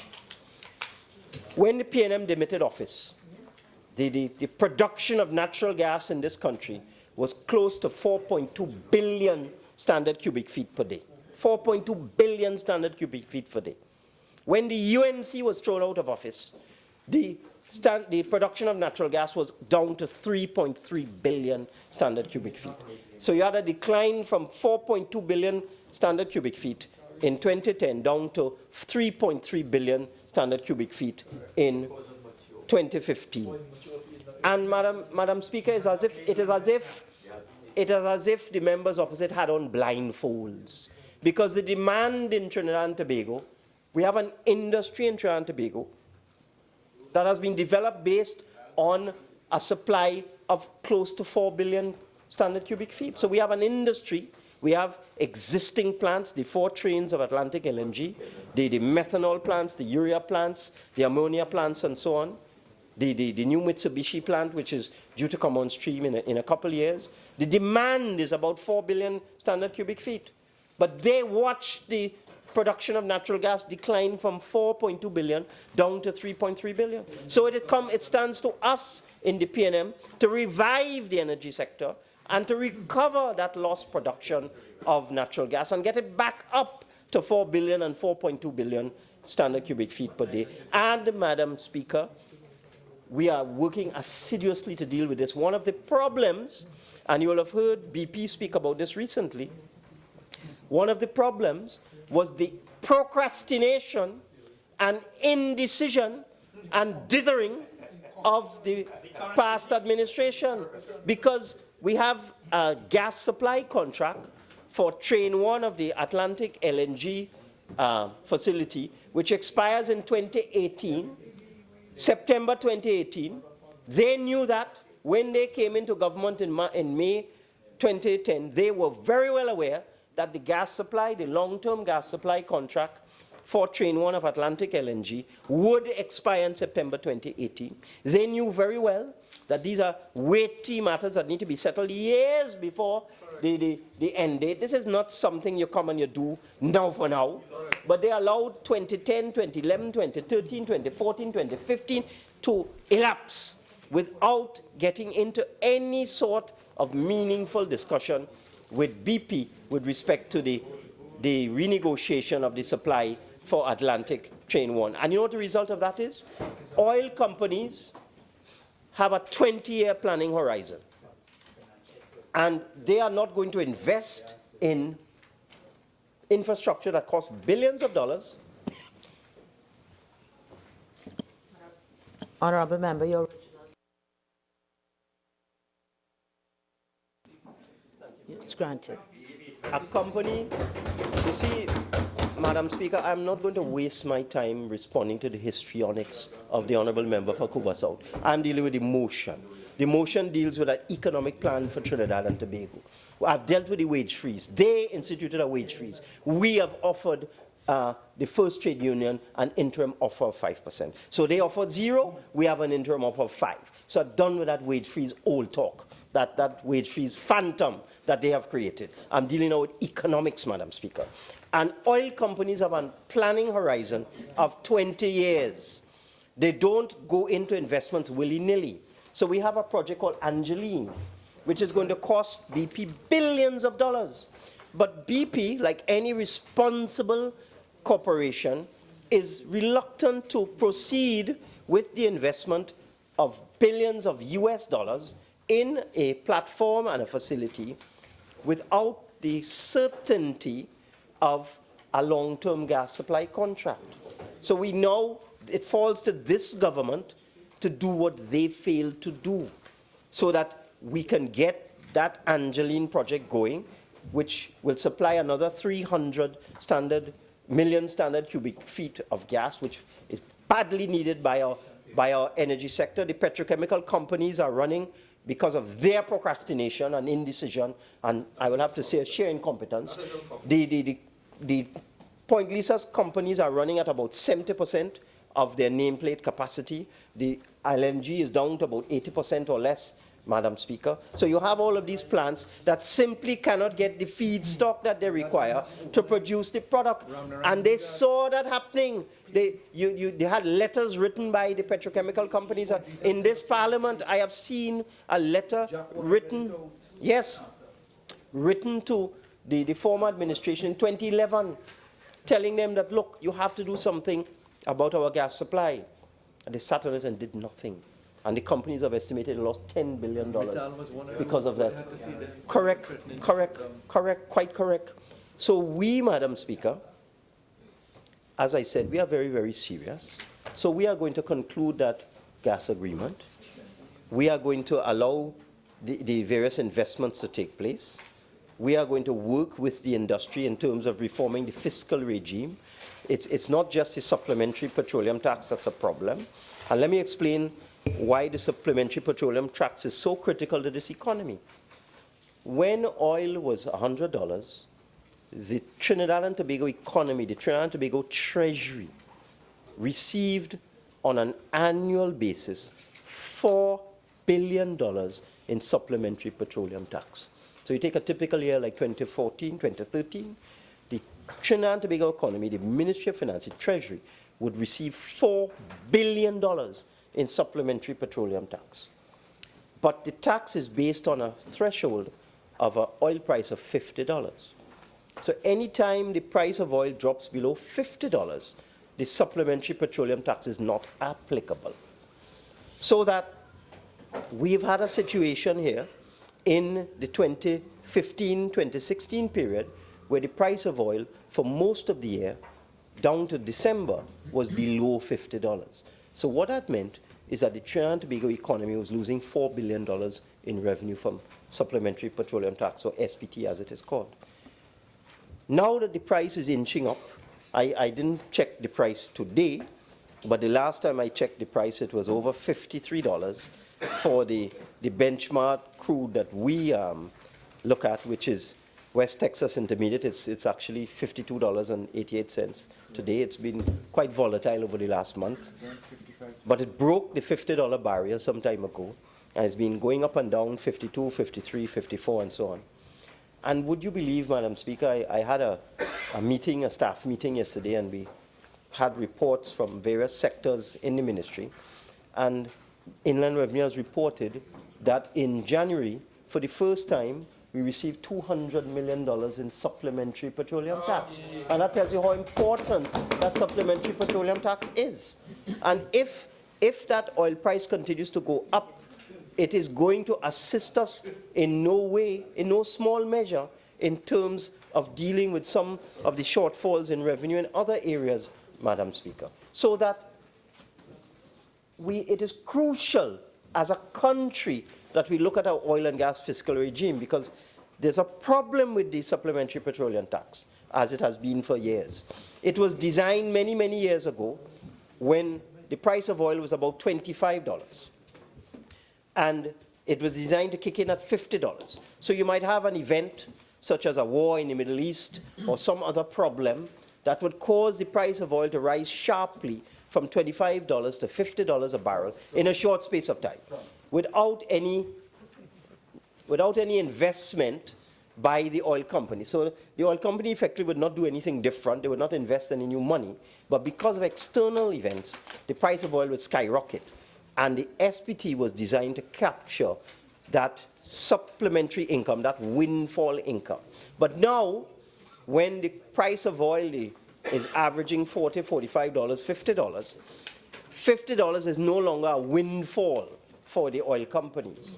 In fact, the oil companies have told us that they make more profits when oil is 49, because they don't have to pay SPT, than when oil is 51. So that they've asked us now to change the regime, and this is the advice we received from the International Monetary Fund, and it makes sense, and we've accepted the advice, to change the regime away from a threshold price to what is called a profits-based tax. The SPT is currently what's called a revenue-based or volume-based tax. So it's, as soon as you hit $50, you start to receive a percentage of the income above $50. They have asked us to change it to profit-based, because what happens, a lot of these small and medium-sized companies cannot pay the SPT at 51, 52, 53, 54, because the tax take by the government is considerably more.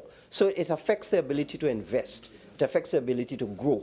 If you go with a profit-based tax, as you make profit, as you're growing, as you make profit, you acquire the ability to pay. You see, this is a tax like a tax off the top. It's like the, if I had the best example I could use, it's like the parliamentary pension contribution, 6% off the top. So it has nothing to do with your income after tax or anything like that. So the supplementary petroleum tax hits you in the same way. It has nothing to do with your income after tax. It's just tax off the top as you cross $50. And a lot of countries are moving away from this revenue-based and volume-based taxation regime towards a profit-based tax. It requires more due diligence, because once you're taxing on profits, you have to have a much greater audit function and a greater inspectorate, but it has been shown to stimulate investment, and this is what we need in this country at this point in time. So we're reforming the fiscal regime, Madam Speaker, looking specifically at SPT, but also at some of the production sharing licenses, which were negotiated many years ago and are no longer relevant and need to be renegotiated. So, Madam Speaker, how many more minutes do I have? Thank you very much. So I have 7 minutes. So, Madam Speaker, the other thing I can report that we have just engaged international consultants last week. We engaged international consultants to start to look at the value chain in terms of energy commodity pricing. Because there is a view, and we need to get rid of this view. It's either yes, it's true, or no, it's not true. But there's a view in Trinidad and Tobago that the multinational companies cheat on the declaration of income and the prices of commodities. There's a point of view. There's a point of view. And it's an allegation. And they use a technique called transfer pricing, where they sell, and it is no more evident in the sale of LNG. There's an allegation that the persons who produce the LNG, they sell the LNG to an associated company, and they sell it at a low price, so that the government gets its profits, so its income, based on the sale price of the LNG. So the company here produces it and then sells it to an affiliated company at a low price, not the market price. and therefore Trinidad and Tobago is robbed of income. There's a strong belief that this is happening.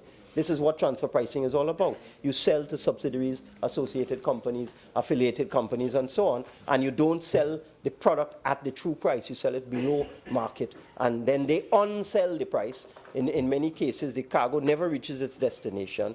Its original destination is diverted in the middle of the ocean and goes off. And I'll give an example. You have Henry Hub. The Henry Hub price of gas right now is about $3.30 per MMBTU. But the price of gas landed in Japan is about $8, $7, $8 as we speak. So that a cargo of LNG sold in Japan, if even considering the freight and the time it takes to get there, is far more profitable to the seller than a cargo sold to the United States. So I am happy to report that we have engaged international consultants. The Ministry of Finance has engaged them, who will begin now to look at this whole question of the value chain along the pricing of natural gas, the best use of our natural gas, whether the best use is for LNG, whether the best use is for the petrochemical companies, because there's a point of view that you get less income from LNG than you get from petrochemical companies, and there's a contrary point of view that even though you may get less in percentage terms, you get more in volume from LNG than from the petrochemical companies. So that these are all of the things we are doing in the Ministry of Finance to build the revenue base, to increase to strengthen our energy sector, to stabilize our core sources of revenue so that we can maintain employment levels. Because one of the achievements of this administration in the last 15 months, and honorable members opposite can say whatever they want, but one of the achievements of this administration in the last 15 months is that the vast majority of our citizens have been able to keep their jobs. Yes, that is one of the achievements of this government. The vast majority of our citizens have been able to keep, and Madam Speaker, this is in a situation when the country, and I don't think people understand, the country has lost 92% of its revenue from petroleum. In 2014, the revenue from petroleum was $19.3 billion. In 2016, it was $1.7 billion. So it dropped from 19 to less than 2, 92% decline. And yet, the country is still operating. Correct. The vast majority of persons are still in jobs, Madam Speaker. That is a tremendous achievement of this PNM administration. Tremendous achievement. And I congratulate all my colleagues for all of the work they have done. We work as a team. So, Madam Speaker, just think about it. What business in this country could survive losing 92% of its revenue? Any business, Neelan Massey, Republic Bank, Ansa Makal, anybody losing 92% of their revenue will shut down. But we have been able to keep this country going, Madam Speaker. We have been able to keep this country going. And we are going to focus on the revival of the energy sector as we assist our local businesses to export and penetrate export markets and create jobs and create meaningful jobs and sustain and improve the standard of living of our people, Madam Speaker. And therefore, Madam Speaker, I reject this motion. This motion is ill-conceived, ill-advised, wrong, bad. I just cannot agree with this motion. I beg to move, Madam Speaker. Member for Chaguanas East.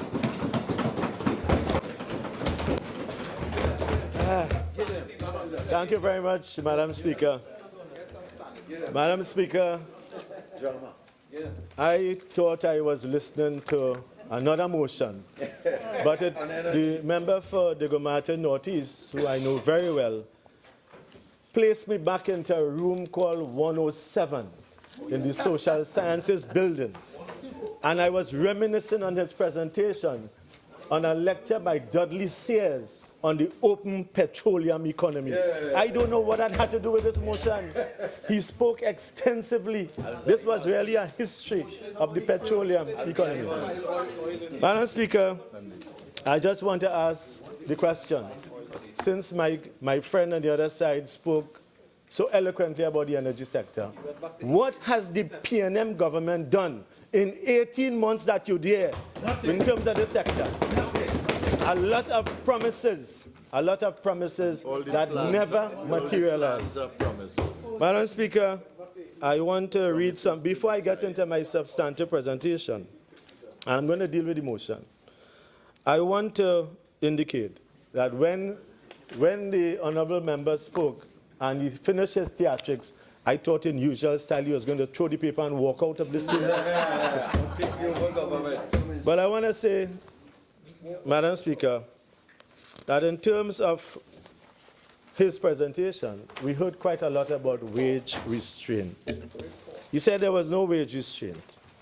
Madam Speaker, I wish to read, with your permission, some excerpts from the International Monetary Fund, Article 4.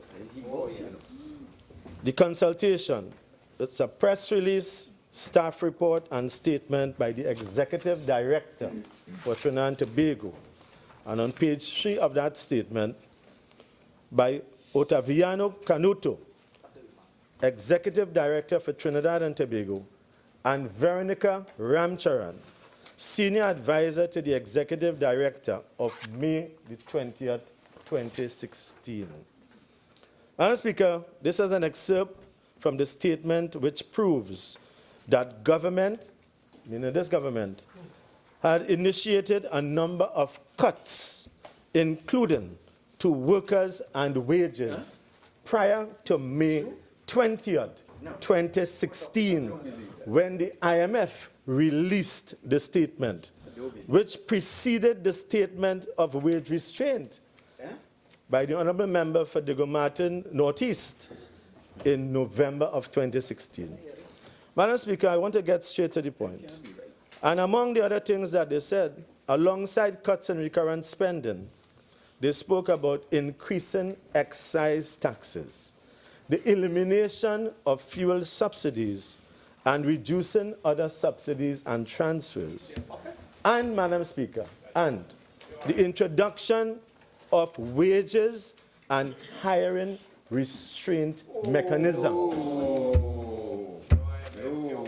Madam Speaker, the Honourable Minister, Acting Minister of Energy, indicated that the figures in terms of retrenchment was incorrectly stated. And what he forgot to mention is that my colleague, the mover of the motion from Couva South, when he spoke about 25,000 persons who were unemployed, he said unemployed, did not say retrenched. And I want to make it abundantly clear. My colleague, the member for Digo-Martin Northeast, and I'm just going to quote what he said just now. Madam Speaker, I am dealing with economics. And therefore, in economics, we are taught that retrenchment is not the only form of unemployment. Madam Speaker, with your permission again, I just want to quote from an economic bulletin. It's an authorized document of the Central Bank, March 2016. And in that, on table 15, is highlighted, announced job cuts in Trinidad and Tobago, September 2015 to March 2016. In that, there is a total of 2,585 persons. Very different to the figure quoted by my colleague, where he said that there were 1,008 notices. Madam Speaker, I just want to indicate, again, when we are dealing with unemployment, the Honourable Minister for Labour came in this very house here, I was present, and she indicated that the figures that she was given, and she continued, I suppose those were correct. She said because it is not every instance of retrenchment is reported to the Ministry of Labour.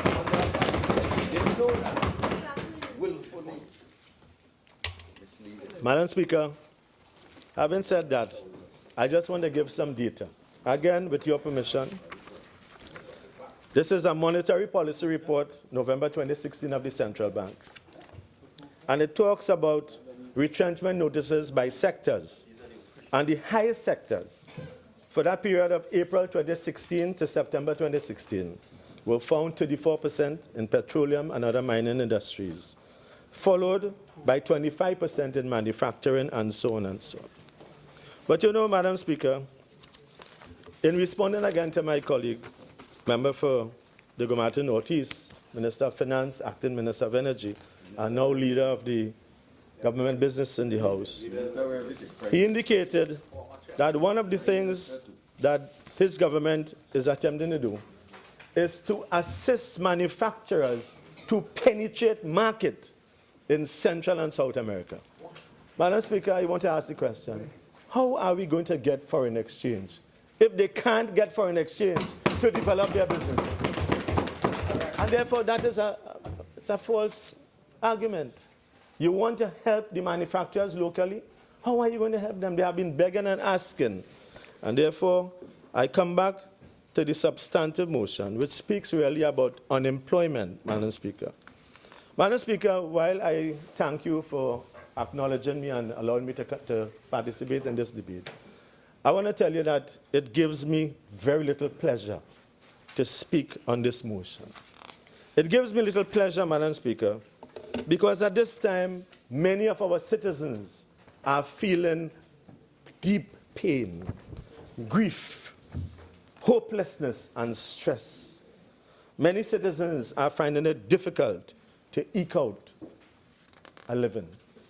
And therefore, when we talk about, when the motion speaks about unemployment and poverty and declining standard of living and wage freeze, Madam Speaker, I put it to you and to this Honorable House and to those who are listening. You will not have any of those things being interfered with if you don't have jobs. Correct. How will you talk about wage restraint? You have no work. Where the wage restraint? You have no job. What is this effect and impact about unemployment on the standard of living? Madam Speaker, we have to look at the basket of goods. We have to look at the level of inflation. We have to do the calculations, ask the housewives and the husbands who go to the groceries, the supermarkets, to the market on Saturdays or other times, and they will tell you the purchasing power of the dollar has fallen drastically. Madam Speaker, there is growing poverty. That is what the motion talks about, and government's failure. And therefore, it is important for me to start, Madam Speaker, by talking about unemployment, because I want to stay on the motion. Madam Speaker, the situation with unemployment is that when we speak about it, we talk about joblessness of people. And that is really among those persons who want to work, who are available to work, and who are actively seeking work. Madam Speaker, all of that I've just described there amounts to the labor force participation rate. Madam Speaker, you know, yesterday, unfortunately, I had to attend one of my colleagues' funeral, Harry Das, the Managing Director of Brico Services.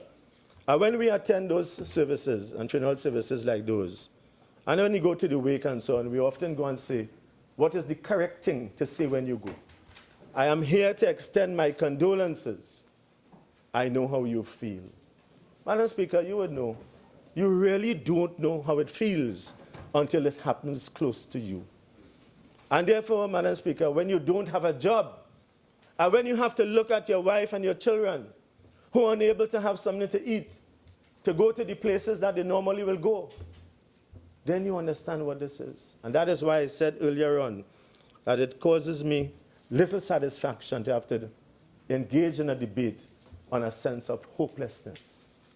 Madam Speaker, when we talk about unemployment, I have never seen the proliferation, not that I'm against. I support entrepreneurship wholeheartedly. But you will see as you drive through the roads and the highways and byways of this country, never before have you seen so many hawkers and peddlers on our streets. That's true. Bearing things, getting things cultivated behind their homes and putting out a little stand in front of their homes to sell, to eke out a living. Madam Speaker, that is what I'm talking about, jobs and joblessness. And therefore, there are many types of unemployment, Madam Speaker, that we could go into. And since my friend spoke about the treaties, which I say on energy and the energy sector, we'd have done, I'm sure he would have read. He's someone who does quite a lot of research in terms of cyclical or cyclical unemployment, or structural unemployment, or seasonal unemployment. We have seen what is happening now, even in terms of the carnival season. We just came out of Christmas. The cultural impresarios are telling us that things are not good as they used to be. The calypso tents and so on. We also can talk about frictional unemployment, Madam Speaker. Technological unemployment, where machines are now replacing men. But, Madam Speaker, I want to deal with something here today. I want to tell all my colleagues that one of the most deleterious forms of unemployment, apart from all those who would have read, is a phenomenon that exists and has been created in this country called political unemployment.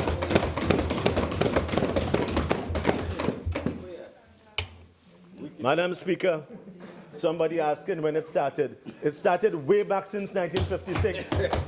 Under who was there? But I want to tell you, Madam Speaker, what is political unemployment? Political unemployment is when you are fired without cause, when you are frustrated in your jobs and you're frustrated to leave in, when you make redundant contracts, when you don't renew people's contracts, when your contracts are terminated, when you are constructively dismissed, Madam Speaker.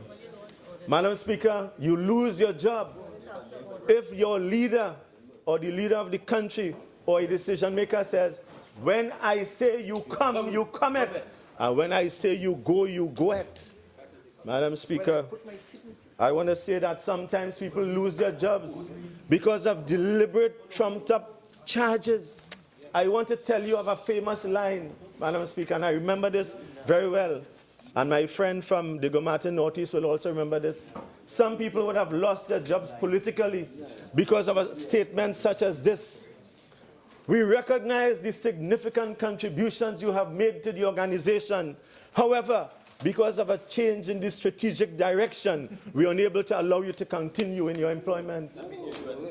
I wonder who that is. Madam Speaker, I want to tell you that some of these are framed. Madam Speaker, what you know, I want to deal a little bit with this political unemployment. You know why? Because when you are politically unemployed, and deliberately so, it destroys your character. It is designed to shame and embarrass you. It damages your prospects of future employment. It creates depression and loss of enthusiasm. I'm going to now continue with other parts of the motion, Madam Speaker, as we speak. It totally destroys your self-confidence.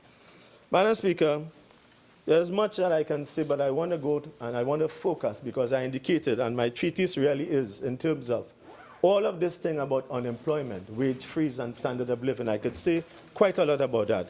But, Madam Speaker, I want to focus substantially in terms of jobs and job opportunities. As I speak, Madam Speaker, yesterday, 2 days ago, or so I think it was, I was invited, and I thank the Minister of Education and the Minister in the Ministry of Education for inviting me to participate in the opening of the state-of-the-art main campus of COSTAT in Shagwana.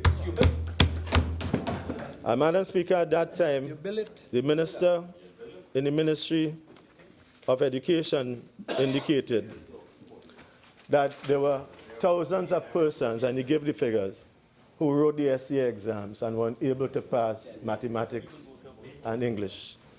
And therefore, I say that in the context that we must be able to identify properly what is it we want to have, what is it we want to do in terms of our future job strategy.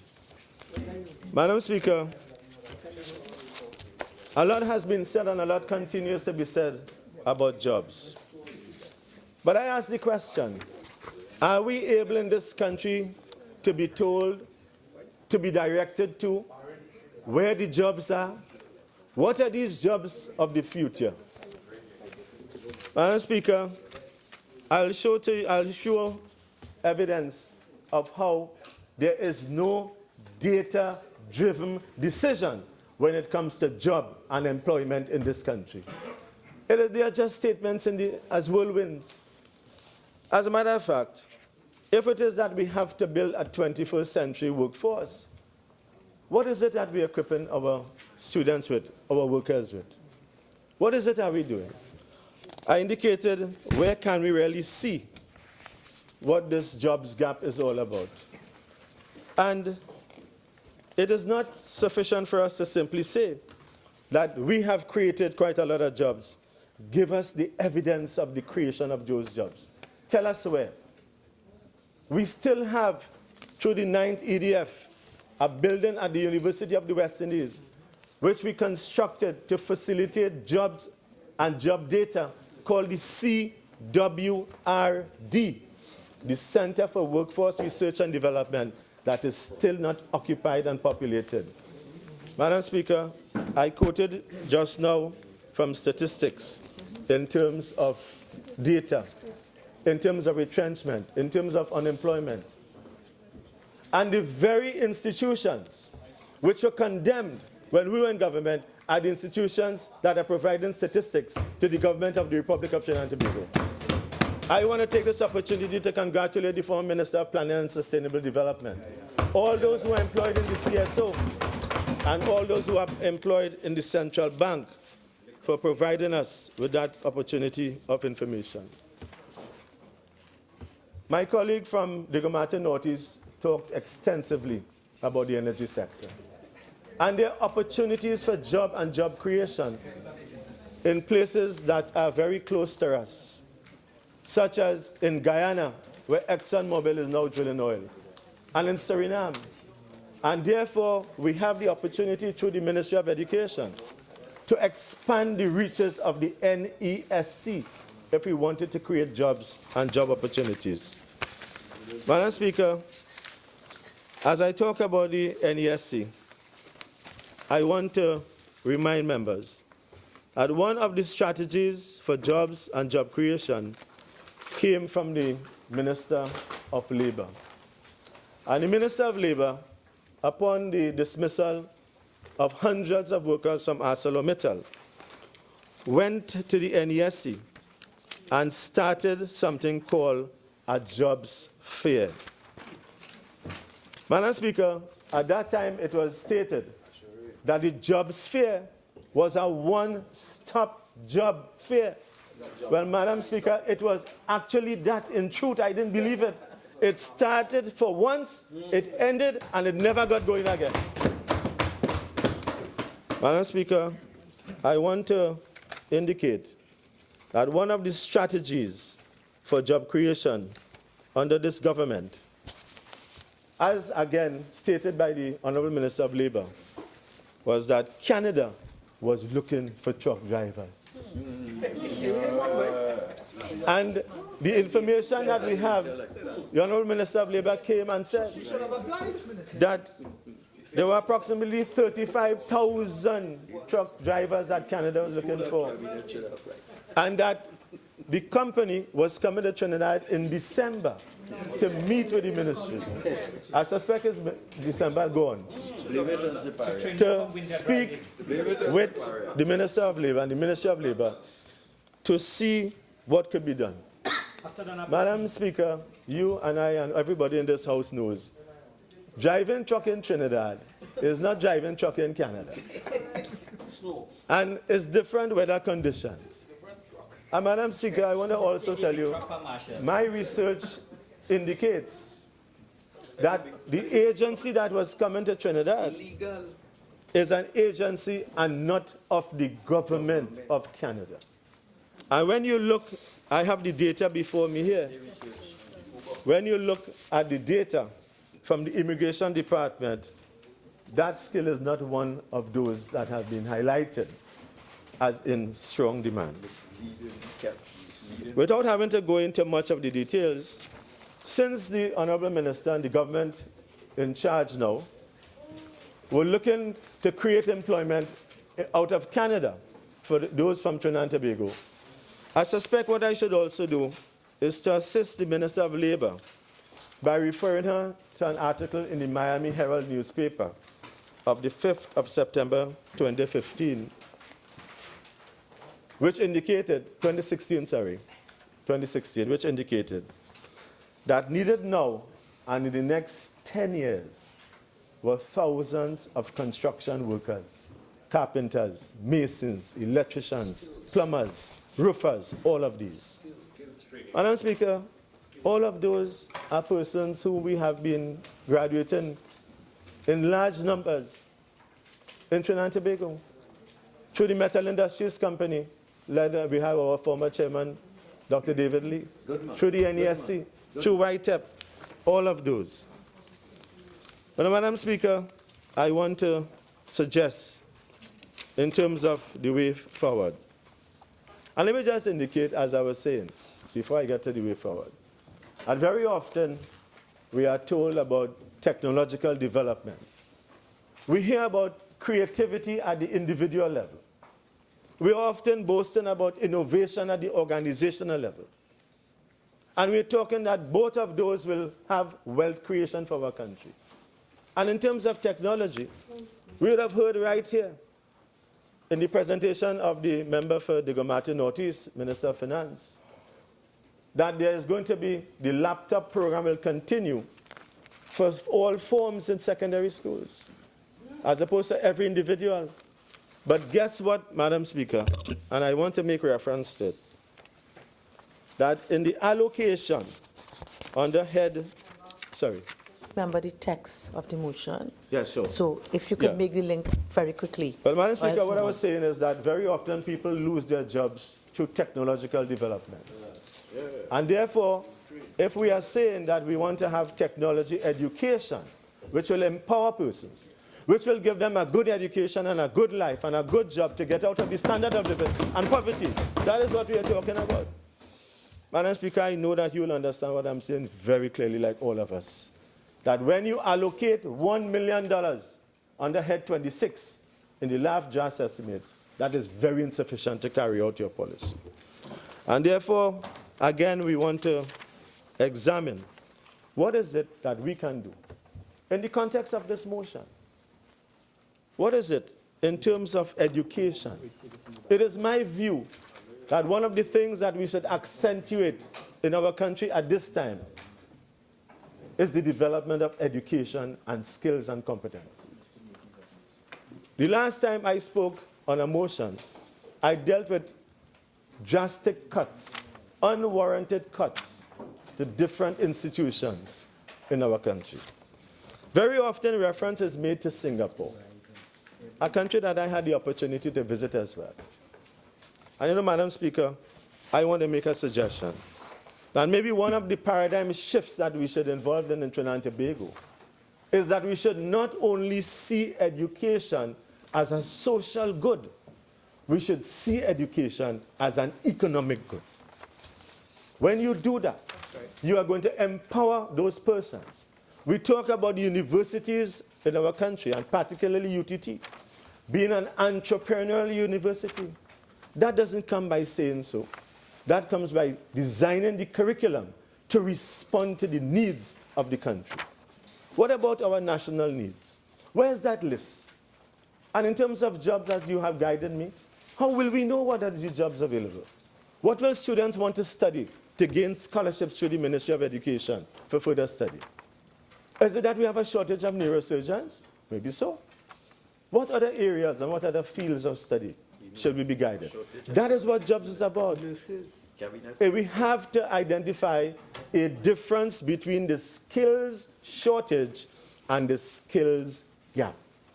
It is because of that scientific study that led us for the first time historically to seek to create jobs in a sector that was declining to some extent, denied and not being accentuated. Madam Speaker, I speak historically here of the first aviation campus in Trinidad and Tobago of the University of Trinidad. to cotton kid. Madam Speaker, we need to ensure that we have better education and that our mature young people need to be creative creators and creative servers. Madam Speaker, very often we speak about the quality of life. In talking about jobs, we would have heard very often that we are doing a lot of things. For 2 years now, I would have been here listening to 2 budget presentations. And in the main, when you examine and you go through the books, you would see a repetition of the same thing in most parts. Madam Speaker, recently, I had the cause to read in a newspaper, and I can quote it, the Newsday, Wednesday, January 11, 2017, where the Minister of Trade and Industry was saying that the Tamina Intech Park was ready for business. That $2.2 billion was spent on that park, and there are 21 lots that were now prepared for leasing to businesses anywhere in the world. Madam Speaker, after 16 months, we want to know what has been done with those lots.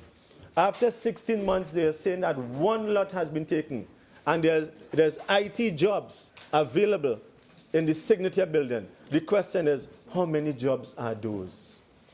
The question is, what is your marketing strategy for promoting Trinidad and Tobago as a knowledge capital to ensure that we attract investment and jobs in our country? And when you want to attract investment, you have to look at the level of crime and criminality that is taking place. We now have the number of crimes in this country surpassing the number of days so far. Are people going to invest from abroad? Will people here invest? Recently, the newspaper indicated that about the number of crimes in excess of 20-something at that time. I use some leeway, but this is not a debate on crime. Okay? This is about a clear and cogent economic plan. Speaker, I just want to, maybe I should remind myself about the motion. And the motion really talks about the rising levels of unemployment. Madam Speaker, I want to tell you that unemployment will increase if crime continues to increase. Madam Speaker, there will be a higher and growing level of poverty if crime continues to increase. Madam Speaker, there will be wage restraint and wage freeze if crime continues to increase. And Madam Speaker, there will be deteriorating living standards because people will not invest if crime continues to increase. Madam Speaker, I think you are well, in my regard, I think both of us are on the same page. And therefore, I always say to my colleague, member for Laventille West, who indicated here, and I'm not going to deviate from my text too much, but you know, education was also important to all of us. And he admitted that it took 6 years to get 6 subjects. And that is an accomplishment. But one of the problems with some of my colleagues, and particularly on the other side, is there's a difficulty to learn. Because when you learn well, jobs are easy to access.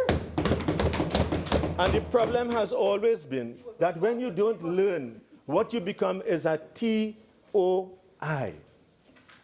You become a transferee of incompetence. And sometimes when you become a transferee of incompetence because of the job that you are doing not well, your boss does not know in which portfolio to put you.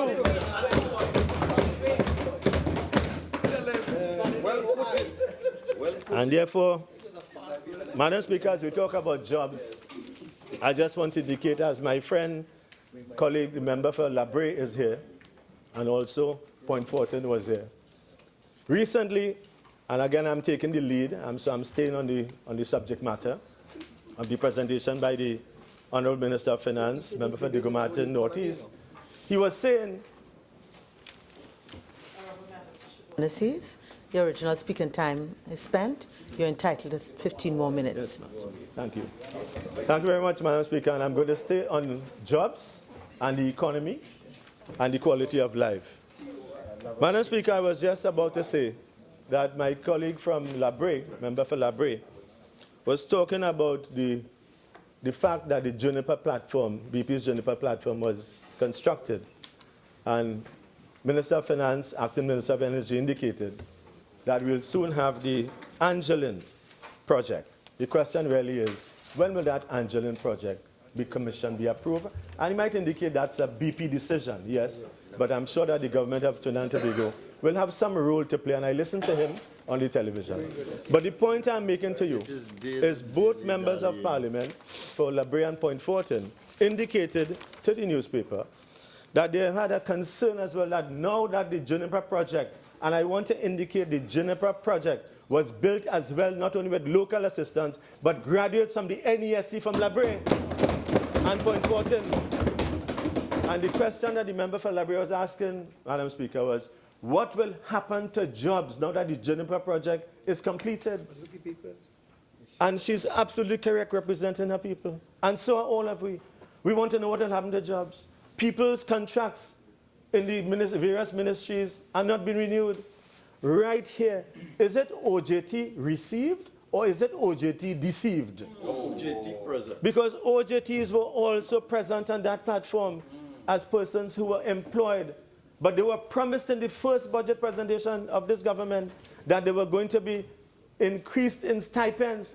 Madam Speaker, we have not had that. As a matter of fact, we have an answer from the Honorable Prime Minister who indicated that we couldn't afford it at this time. But then if we couldn't afford it, what about the graduate program? The graduate recruitment program, where you're going to have hundreds of persons in all 26 ministries across the board. How many have been employed? We're talking about jobs. We're talking about people coming out of our universities with skills and competencies and no work. And then when you get a work, it is not commensurate with your qualifications. That is how underemployment is defined, Madam Speaker. Basis for revolution. Because people and we saw what happened in the years gone by. You know, I listened as well to the Honorable Prime Minister recently, and he was saying that one of the efficiencies that we need to look at, and I'm sure what I'm going to tell you about here will be related to job creation. It has to do with the fact that many state companies have not been sending in audited statements in 5 years. Madam Speaker, the question is, well, if we have to have job creation and audited statements are not submitted in 5 years, and he's saying you are mandated to submit it, Madam Speaker, what about the audited statements of the Tobago House of Assembly? When will that happen?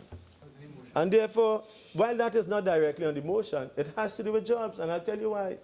You will not be able to, you will not know the true state of a company. You will not know whether it has a loss or whether it has a profit. And in most cases, the profit is also called retained earnings, which is reinvested to create jobs and opportunities. Madam Speaker, I want to tell you as well that with all of that, all that we are talking about in terms of the opportunities for job creation and for the standard of living, what we have to do is to continue, Madam Speaker, in my view, to ensure that we capture the best talent and the best brains in our country. Madam Speaker, it always bothers me when we talk about unemployment, that we might define unemployment as people who are looking for jobs or don't have jobs. But you have people who are willing, I said that. You have people who want to work. Is it because that you are a retiree? Some people are mentally retired.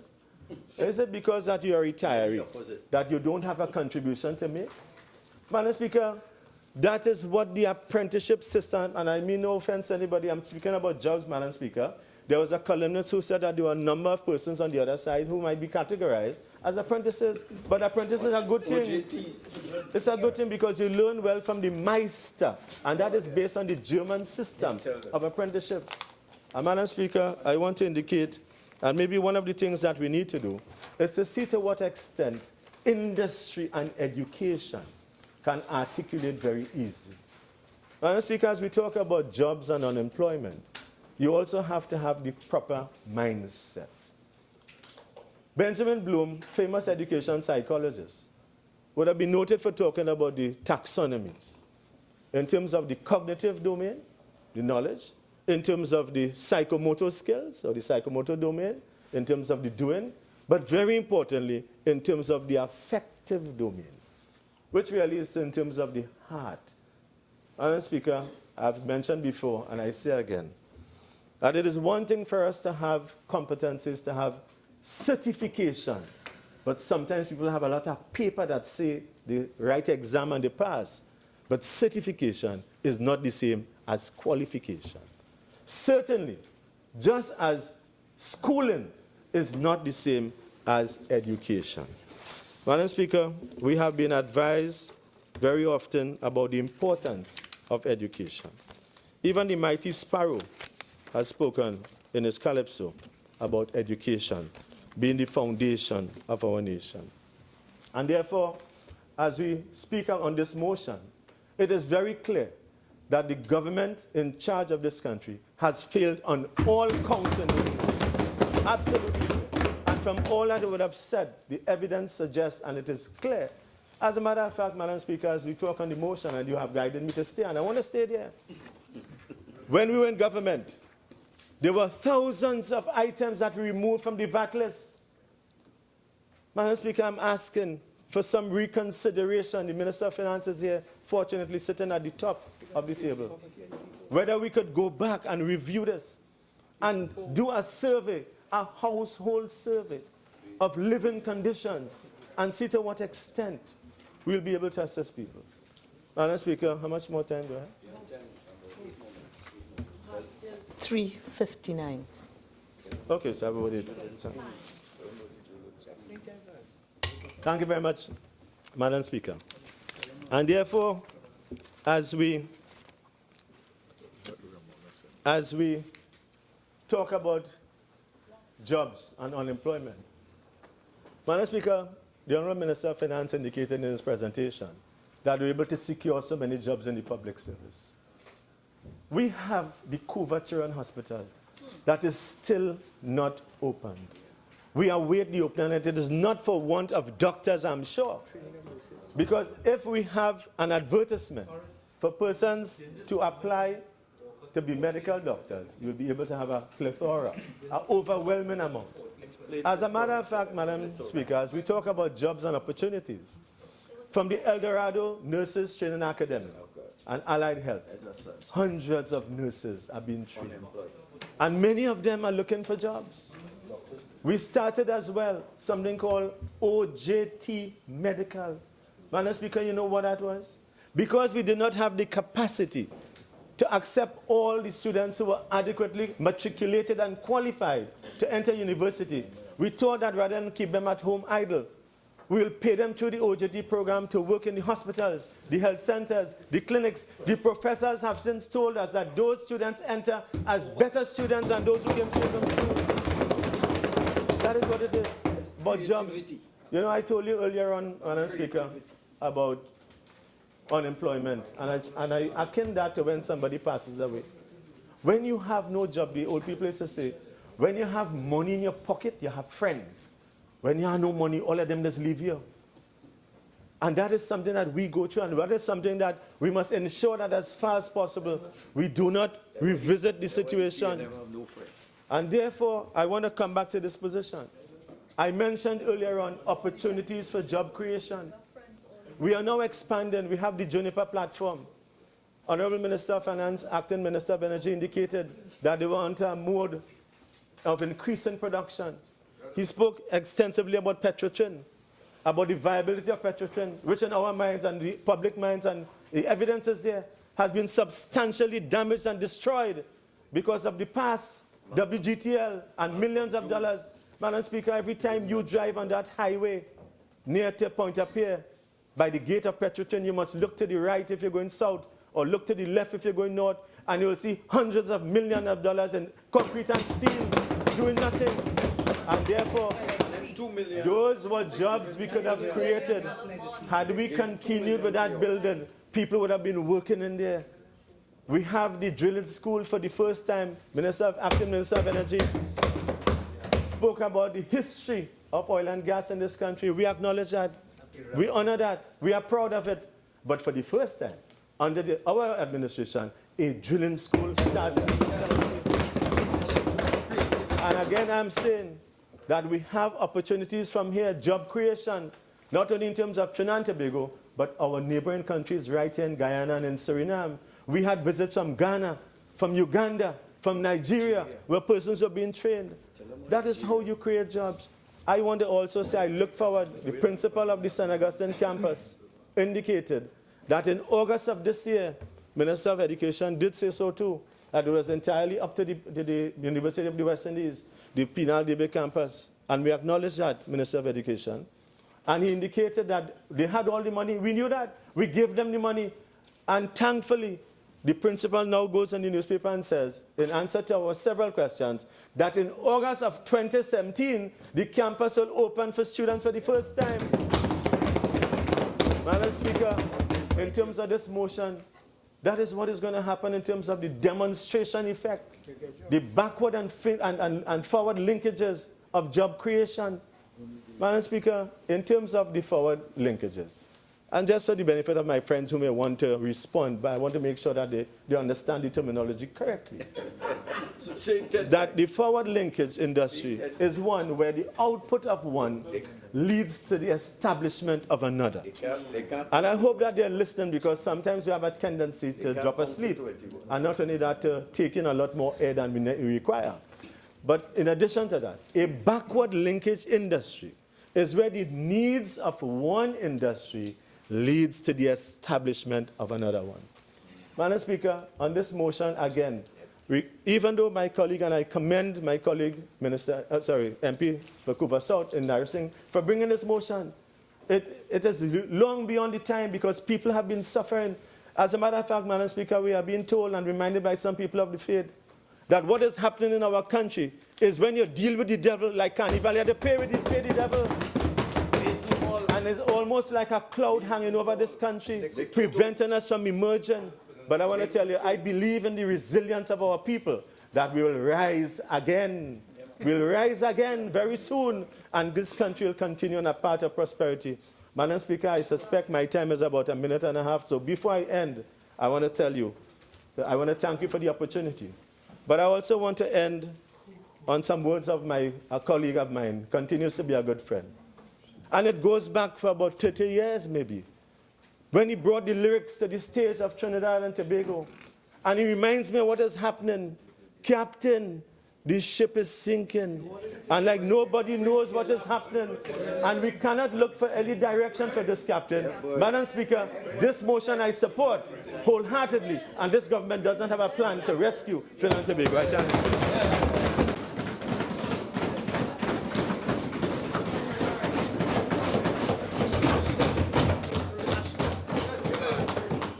Member for Laventille West.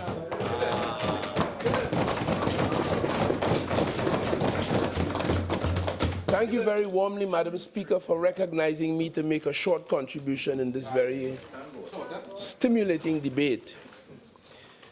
Madam Speaker, I heard my friend, the member for Chaguanas, he's closed with the words of a Calypsonian we all know well, where he sang, "Captain, the ship is sinking." They sunk the captain, you know. Can't find him today, you know. And he came towards a red lighthouse seeking salvation and found it. Madam Speaker, the member for Chaguanas East also told us that when you have no money, you lose all your friends. That reflects a certain kind of morality, a certain view on life, that we don't share. But I also disagree with him, because that cannot be true. The UNC in their time in government created a number of millionaires and billionaires in this country, and on September the 7th, 2015, the people still rejected them. They were rejected in a recent local elections, and although they wore blue and black, they were rejected in Tobago last week as well.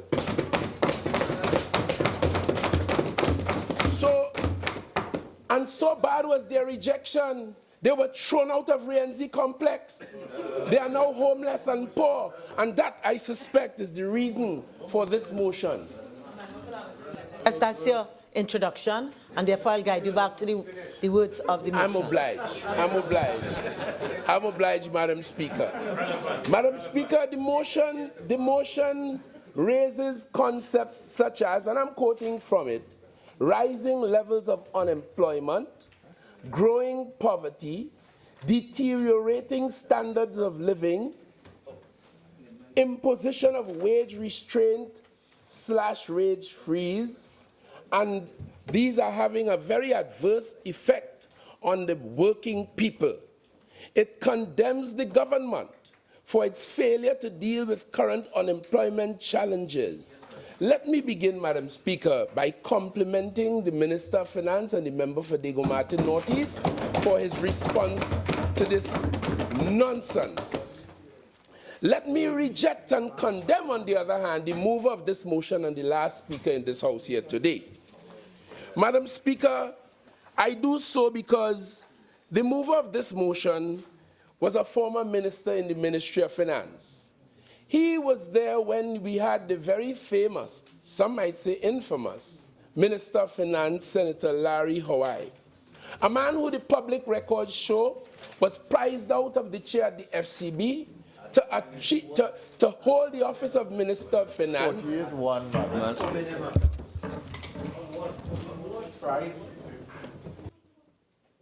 Member, I would like you to continue. I said prize because the prize cost this country $12 million. $14 million. That's for the public record. And he sat as Minister of Finance for a sustained period and did not tell the country the truth about the matters that are being raised in this motion here today. In fact, there's a view in the national community that they even misled the public on the facts about the economy in this country. And I'll come to that shortly to demonstrate why they may have misled this country. I consider, Madam Speaker, this motion to be deceptive because it attempts, by the concepts I have described, to lend a certain impression to the unwary. If you didn't live here and you visited and listened to this debate today, followed this motion, you'll get a certain impression of Trinidad and Tobago, which is not correct. So in that sense, it is extremely deceptive. I regard this motion as reckless because it underpins the state of the economy today, as I will demonstrate in a short while, is as a direct result of the mismanagement and mishandling of this economy by those who were in government when they were there. I submit as well, Madam Speaker, that this motion, and permit me a colloquialism, is abject and downright bold-faced. If it wasn't bold-faced, they wouldn't bring such a motion to the people of Trinidad and Tobago. But it falls to us to react to it. And then, to rub salt in the wound, I heard the mover of this motion tell this country a while ago. He wants to know what is the government's plan to revive this economy. It's almost as if you see a man, you chop him up, you have him bleeding and half dead, and somebody now you asking them how you go fix him. The man half dead. And to use that metaphor, let me tell you what I consider, and I agree with the Minister of Finance, the members of this government, we have bound ourselves together for the last few months in this country and has been working hard to keep Trinidad and Tobago whole. If I use the metaphor of the wounded man, the first thing we had to do was to stop the bleeding from the wounds inflicted by the last government. As we performed surgery on that patient to make him whole and to make him better again, we stopped the bleeding, we stopped the hemorrhage. And if we contribute nothing else, as I've said before, the fact that we are in government, and I see it week after week after week in the cabinet from where I sit, the efforts, the pain, the energy, the intellect we exert using PNM's 60 years of experience to hold this country together and to protect the economy in the interests of the people. I am proud as a result of that, absolutely proud. And now coming to ask how we fixing the patient, which they nearly half kill. More than half kill. To quote George Chambers, they are too wicked. But that's another thing. If things are bad in this country and this economy today, it was all choreographed by our friends on the other side. And there's a straight line, unbroken, between their behavior in government and the state of Trinidad and Tobago's economy today. A straight line. But before I continue there, I can't resist it. My friend from Chaguanas East reminded me, and I've told children up and down this country my story. I was a young, happy child, healthy, happy, well-fed, but not altogether focused. So I had a good time in primary school and secondary school, and as a result of that, notwithstanding the fact that my father provided every single thing that I needed as a child, as a result of that, I did not perform as well as I could in that regard. Okay. But I'll tell you what, every one of my 6 O-level subjects are bona fide. I didn't get... every one. I didn't get no PhD in a warehouse in Brazil. And this country has had this sad report and experience of seeing dozens and dozens of persons appointed by that government with bogus qualification who had to run away in shame in the last 5 years. My record today shows I have an LLB from the University of London. I have a Master of Law from the University of London. I was called to the bar at Middle Temple Madam in Speaker, London. 48-1. And I'm a barrister at law as a result. And I'm an attorney at law, having achieved the LEC Member, right here I in think a St. point of order Augustine. was raised. And member, what I'd ask you, I know you're responding, but please get back to the text. I also want to warn members in terms of the decorum. I don't want to curtail members' support for the speakers on their side, but please do it in accordance with parliamentary practice and decorum. I thank you rather warmly again. Madam Speaker, I heard my friend introduce a concept that I had not heard so described before. I was familiar with it. I know the meaning because this country saw them as soon as they went to government. Look, there was a man called James Filbert. He, as commissioner, acting commissioner, he had 2 weeks again before the end of his contract. They chased him out of office. Oh. They disrupted the SSA. They chased people away. And the records will show about 8,000 people they fired in their first year. And then coming to tell us today about political unemployment. They are too wicked. 48-4, Madam Speaker. 48-4. And 48-6. Please continue. Member for Lavender West. So you was wicked. We are too wicked. You accept that? So, Madam Speaker, and I heard... when he says we are too wicked, you accept that as not being parliamentary? No, I'm not. Member for Lavender West, please continue. I change it. Devious. 48-4, 48-6 on that word as well, Madam Speaker. Devious is a... Member for Lavender West. All you have to do is a master's lexicon. Okay, just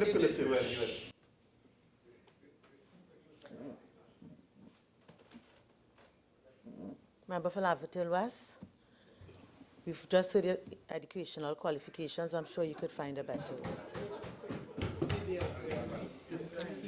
Let me say, and I'm guided by my friend, they are typically UNC.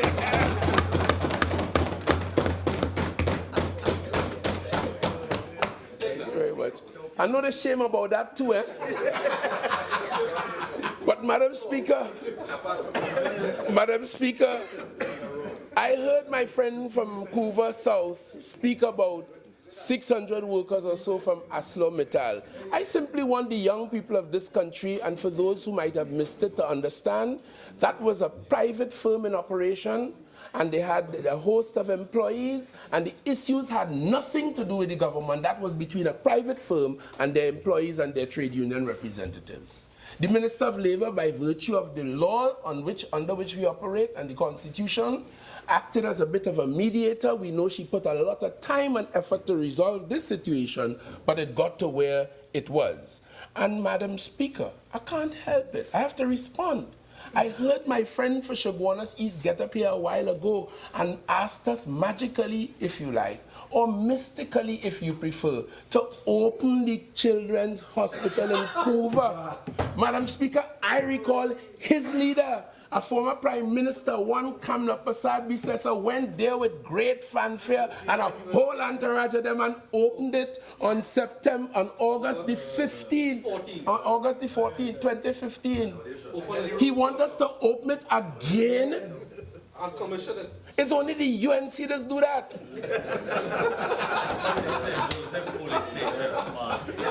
Madam Speaker, let me concentrate on this.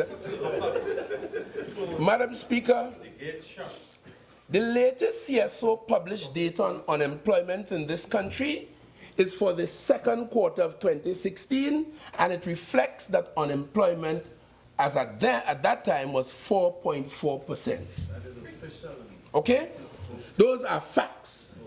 The International Labour Organization, authorized, qualified with historical memory on the basis of internationally garnered statistics, indicates that given the volatile capital flows in the world today, still dysfunctional financial markets, and the shortage of global demand, global unemployment is naturally expected to rise. Those are facts.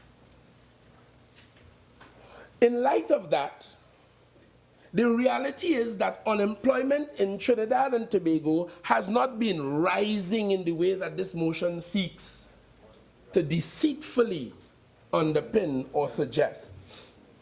And currently in the United States, official unemployment hovers around 5%.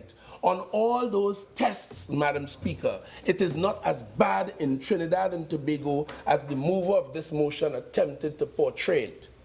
And I understand the psychology of opposition. When you're in opposition, it's alarm and scandal over every little nothing. And I understand the psychology of how the thing works. I understand. Poverty, the experts tell us, describes a condition where people's basic needs for food, clothing, and shelter are not being met. And it is generally of two types. Absolute poverty is synonymous with destitution and occurs when people cannot obtain adequate resources, measured in terms of calories or nutrition, to support a minimum level of physical health. And relative poverty, on the other hand, occurs when people do not enjoy a certain minimum level of living standards as determined by the government and compared from country to country or even from area to area. Madam Speaker, just want to get the source. Yeah, that's on the source of the information. I'm quoting from the International Labour Organization's document, and I will provide a copy of it for you when I'm finished. Madam Speaker, despite the global drop in oil and gas prices, with which we are all familiar, and particularly familiar in Trinidad and Tobago, because those provided the largest chunk of our national income, Trinidad and Tobago still continues to enjoy a relatively high standard of living. And I don't have to be an economist to work that out. I live here. I work here. I represent people here. I do everything here and I ain't going no place else.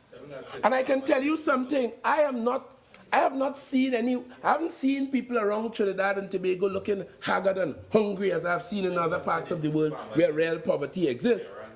I still go to many homes and drive by many homes and see 3 and 4 cars in garages. Some of my friends on the other side very well know they're putting up mansions here and mansions there. I know one of them, a former cabinet member in the last government, who has 9 properties ranging from Mocha to Federation Park to Philippine, all over Speaker, the place. 48-1. What is offensive about that?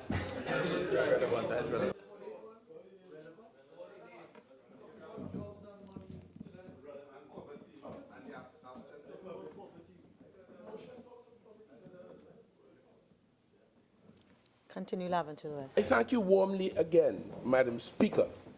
Most people still send their children off to school supported by the state with transport provided, with meals.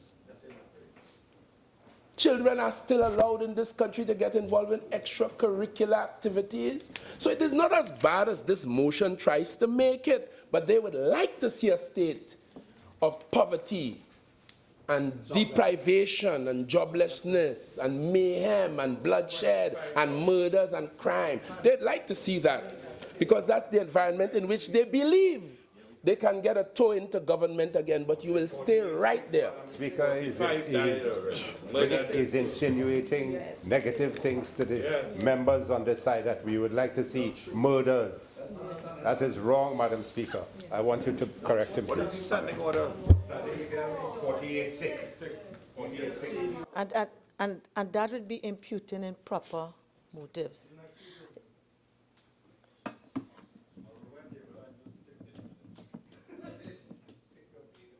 Speaker is on her feet.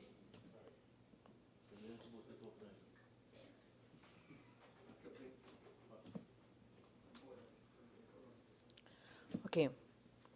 I think we well know, because we are all here now, I consider seasoned members of this House, all honorable members of this House. When I'm on my feet, please let's observe the standing orders. Let there be silence, and let any member who is speaking, please return to their seats. Okay? I commend this sort of level of camaraderie. I understand banter, but I think some of the behavior is really unacceptable. Some of us must realize that we have voices that project very well, which in another chamber might be acceptable, but it's not acceptable here. Okay? Member for Laventille West, in terms of the standing order, while I agree that it didn't say that they are murderers or that the opposition is encouraging murder, I think let's watch our language and be respectful of each other. Please continue. I'm guided, genuinely guided, and thank you very sincerely, Madam Speaker. Madam Speaker, it is known that since 2008, the world has been facing serious economic challenges.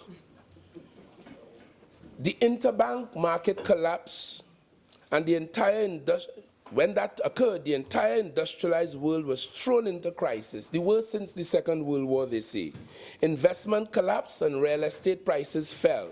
Businesses and banks went bankrupt. I sat in Trinidad and Tobago, and when I visited the United States, it was pointed out to me there are large areas where entire communities, there were signs for sale, houses up, because people could not pay their mortgages. I have seen no such thing, extraordinary activity in Trinidad and Tobago, and we must thank God for that. And don't try negative on the country. Yeah? Things are not as bad as this motion attempts to purport, Madam Speaker, and I am thankful to God for that. And despite that, despite those circumstances, the last administration, in my opinion, Madam Speaker, permit me that, continued their reckless endangerment of the economy, ramping up expenditure facilitated by wild borrowing. And I have facts to demonstrate that in a short while. Madam Speaker, the net balances in the central bank went from a positive of $6.5 billion in May 2010, when the last administration went to office, and it became negative by $8 billion when they left in September 2015. In other words, the net balance in the central bank deteriorated, and that's a word we find in the motion. It deteriorated by $14.5 billion despite the high oil prices that the economy benefited from. And you would have heard the Minister of Finance, not once, not twice, not thrice, tell this country that there was $14 billion in cash saved in the NGC, which they squandered during the time they spent here. In termitic fashion, they went in, eat wood, metal, to use a metaphor. They eat wind, and now coming here to tell us about deterioration. They are too What's the word? UNC. Madam Speaker, here are some of the major loans they engaged in. One, starting with that, a $1 billion loan to build the so-called Coover Children's Hospital. Just bear in mind that the Mount Hope Medical Complex, where they have a children's hospital, is 10, 15 minutes away. And they told us was a children's hospital. It turns out that it have about 500 beds for adults and about 100 for children. Am I correct, Minister? 80. Or less, 80. Right? Point Fortin Hospital, 0.6 billion. They went and buy a Chinese hull for a vessel. They went to China, and they were so happy to get the loan for the Coover Hospital, they just went down on a port, they see some boat, they say, give me one of that. That is to cost you almost $2.2 billion. Acquisition of other naval assets, $1.4 billion. And the construction of the Arima Hospital, $1.3 billion. Madam Speaker, all of these carry serious long-term implications for the economy that they're condemning in this motion. Every one of them.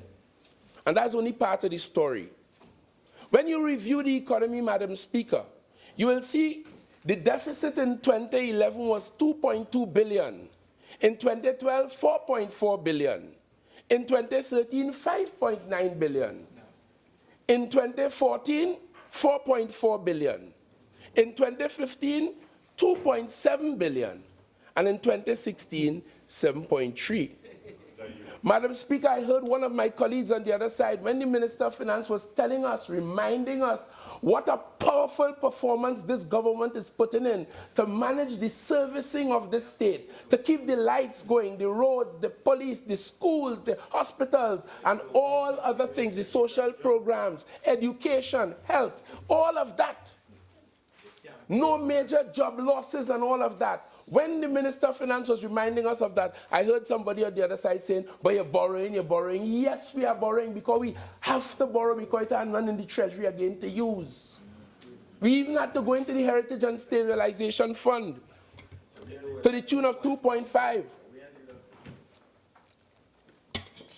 All of that because of the state of the economy we inherited, all choreographed and stage managed by a reckless last government in this country. Those are the facts. So we have to borrow. The difference is we're not borrowing to thief. That's the difference. I didn't accuse nobody of doing that. 8.6. It's shameful. It's I didn't accuse nobody of that.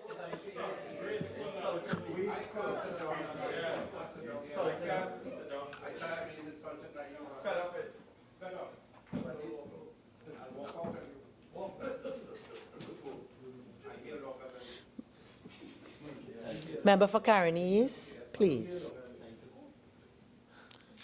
Member for Laventille West, there's a certain innuendo. I'll ask you to withdraw that. Please, you will withdraw it and you will continue. Madam Speaker, I withdraw without more.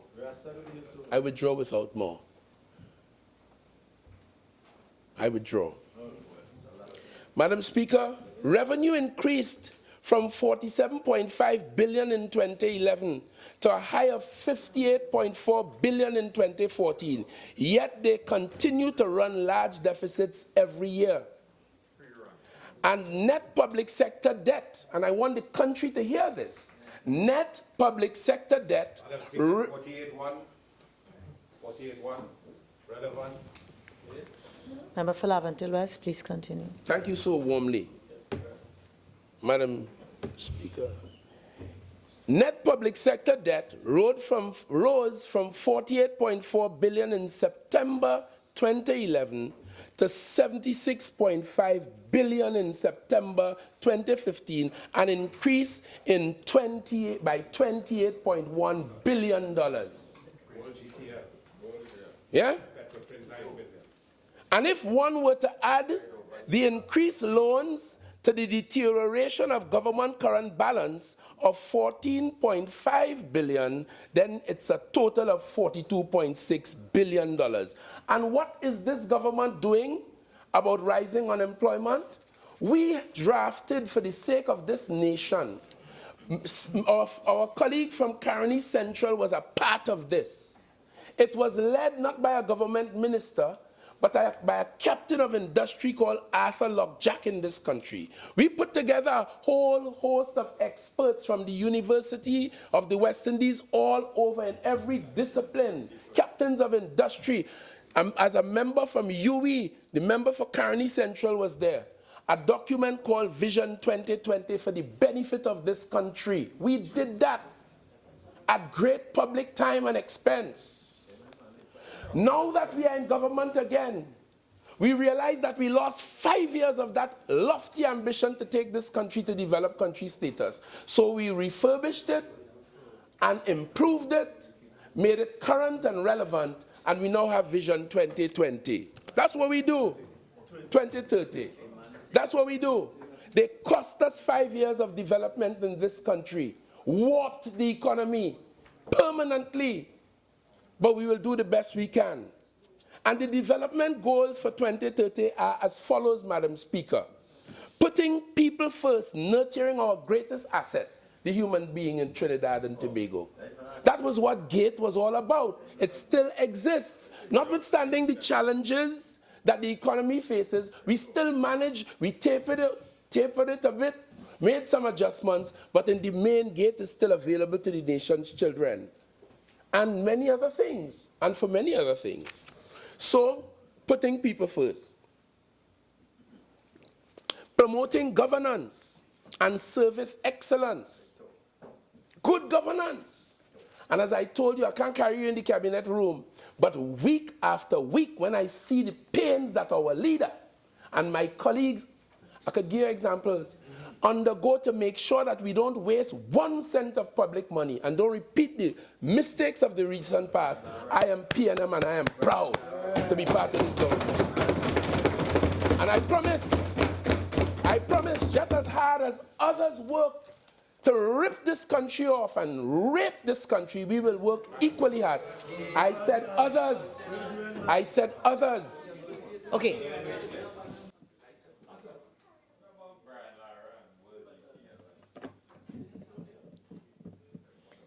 Member for Couva South and all other members, if I have to warn anybody else again about the proper protocol when the speaker is on her feet, then I will have to invoke the standing orders. I really wouldn't like to have to do that. Member for Laventille West, I wish you'll use a little more temperate language. Okay? The national community is listening, and I think some words we should try to desist from them. Please. I thank you very much. Madam Speaker, to disrupt and to destroy the Treasury, I accept that. But it pains, eh? It really does. It genuinely does. This is no joke.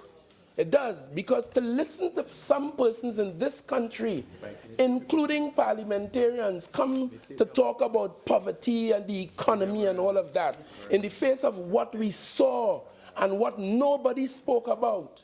Not a word. It's painful. Member for Laventille West, your original speaking time I'm obliged. has expired.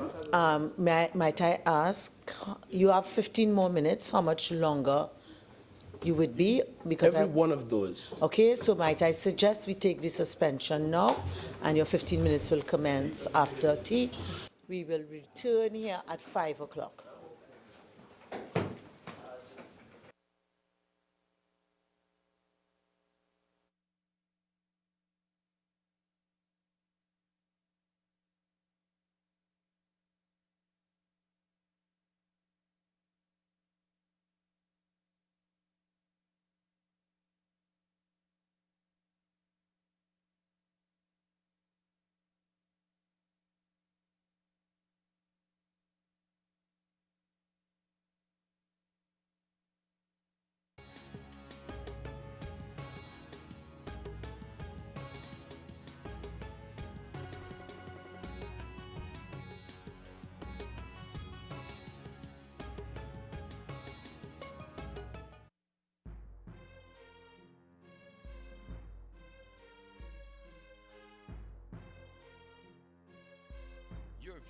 Parliament Channel 11.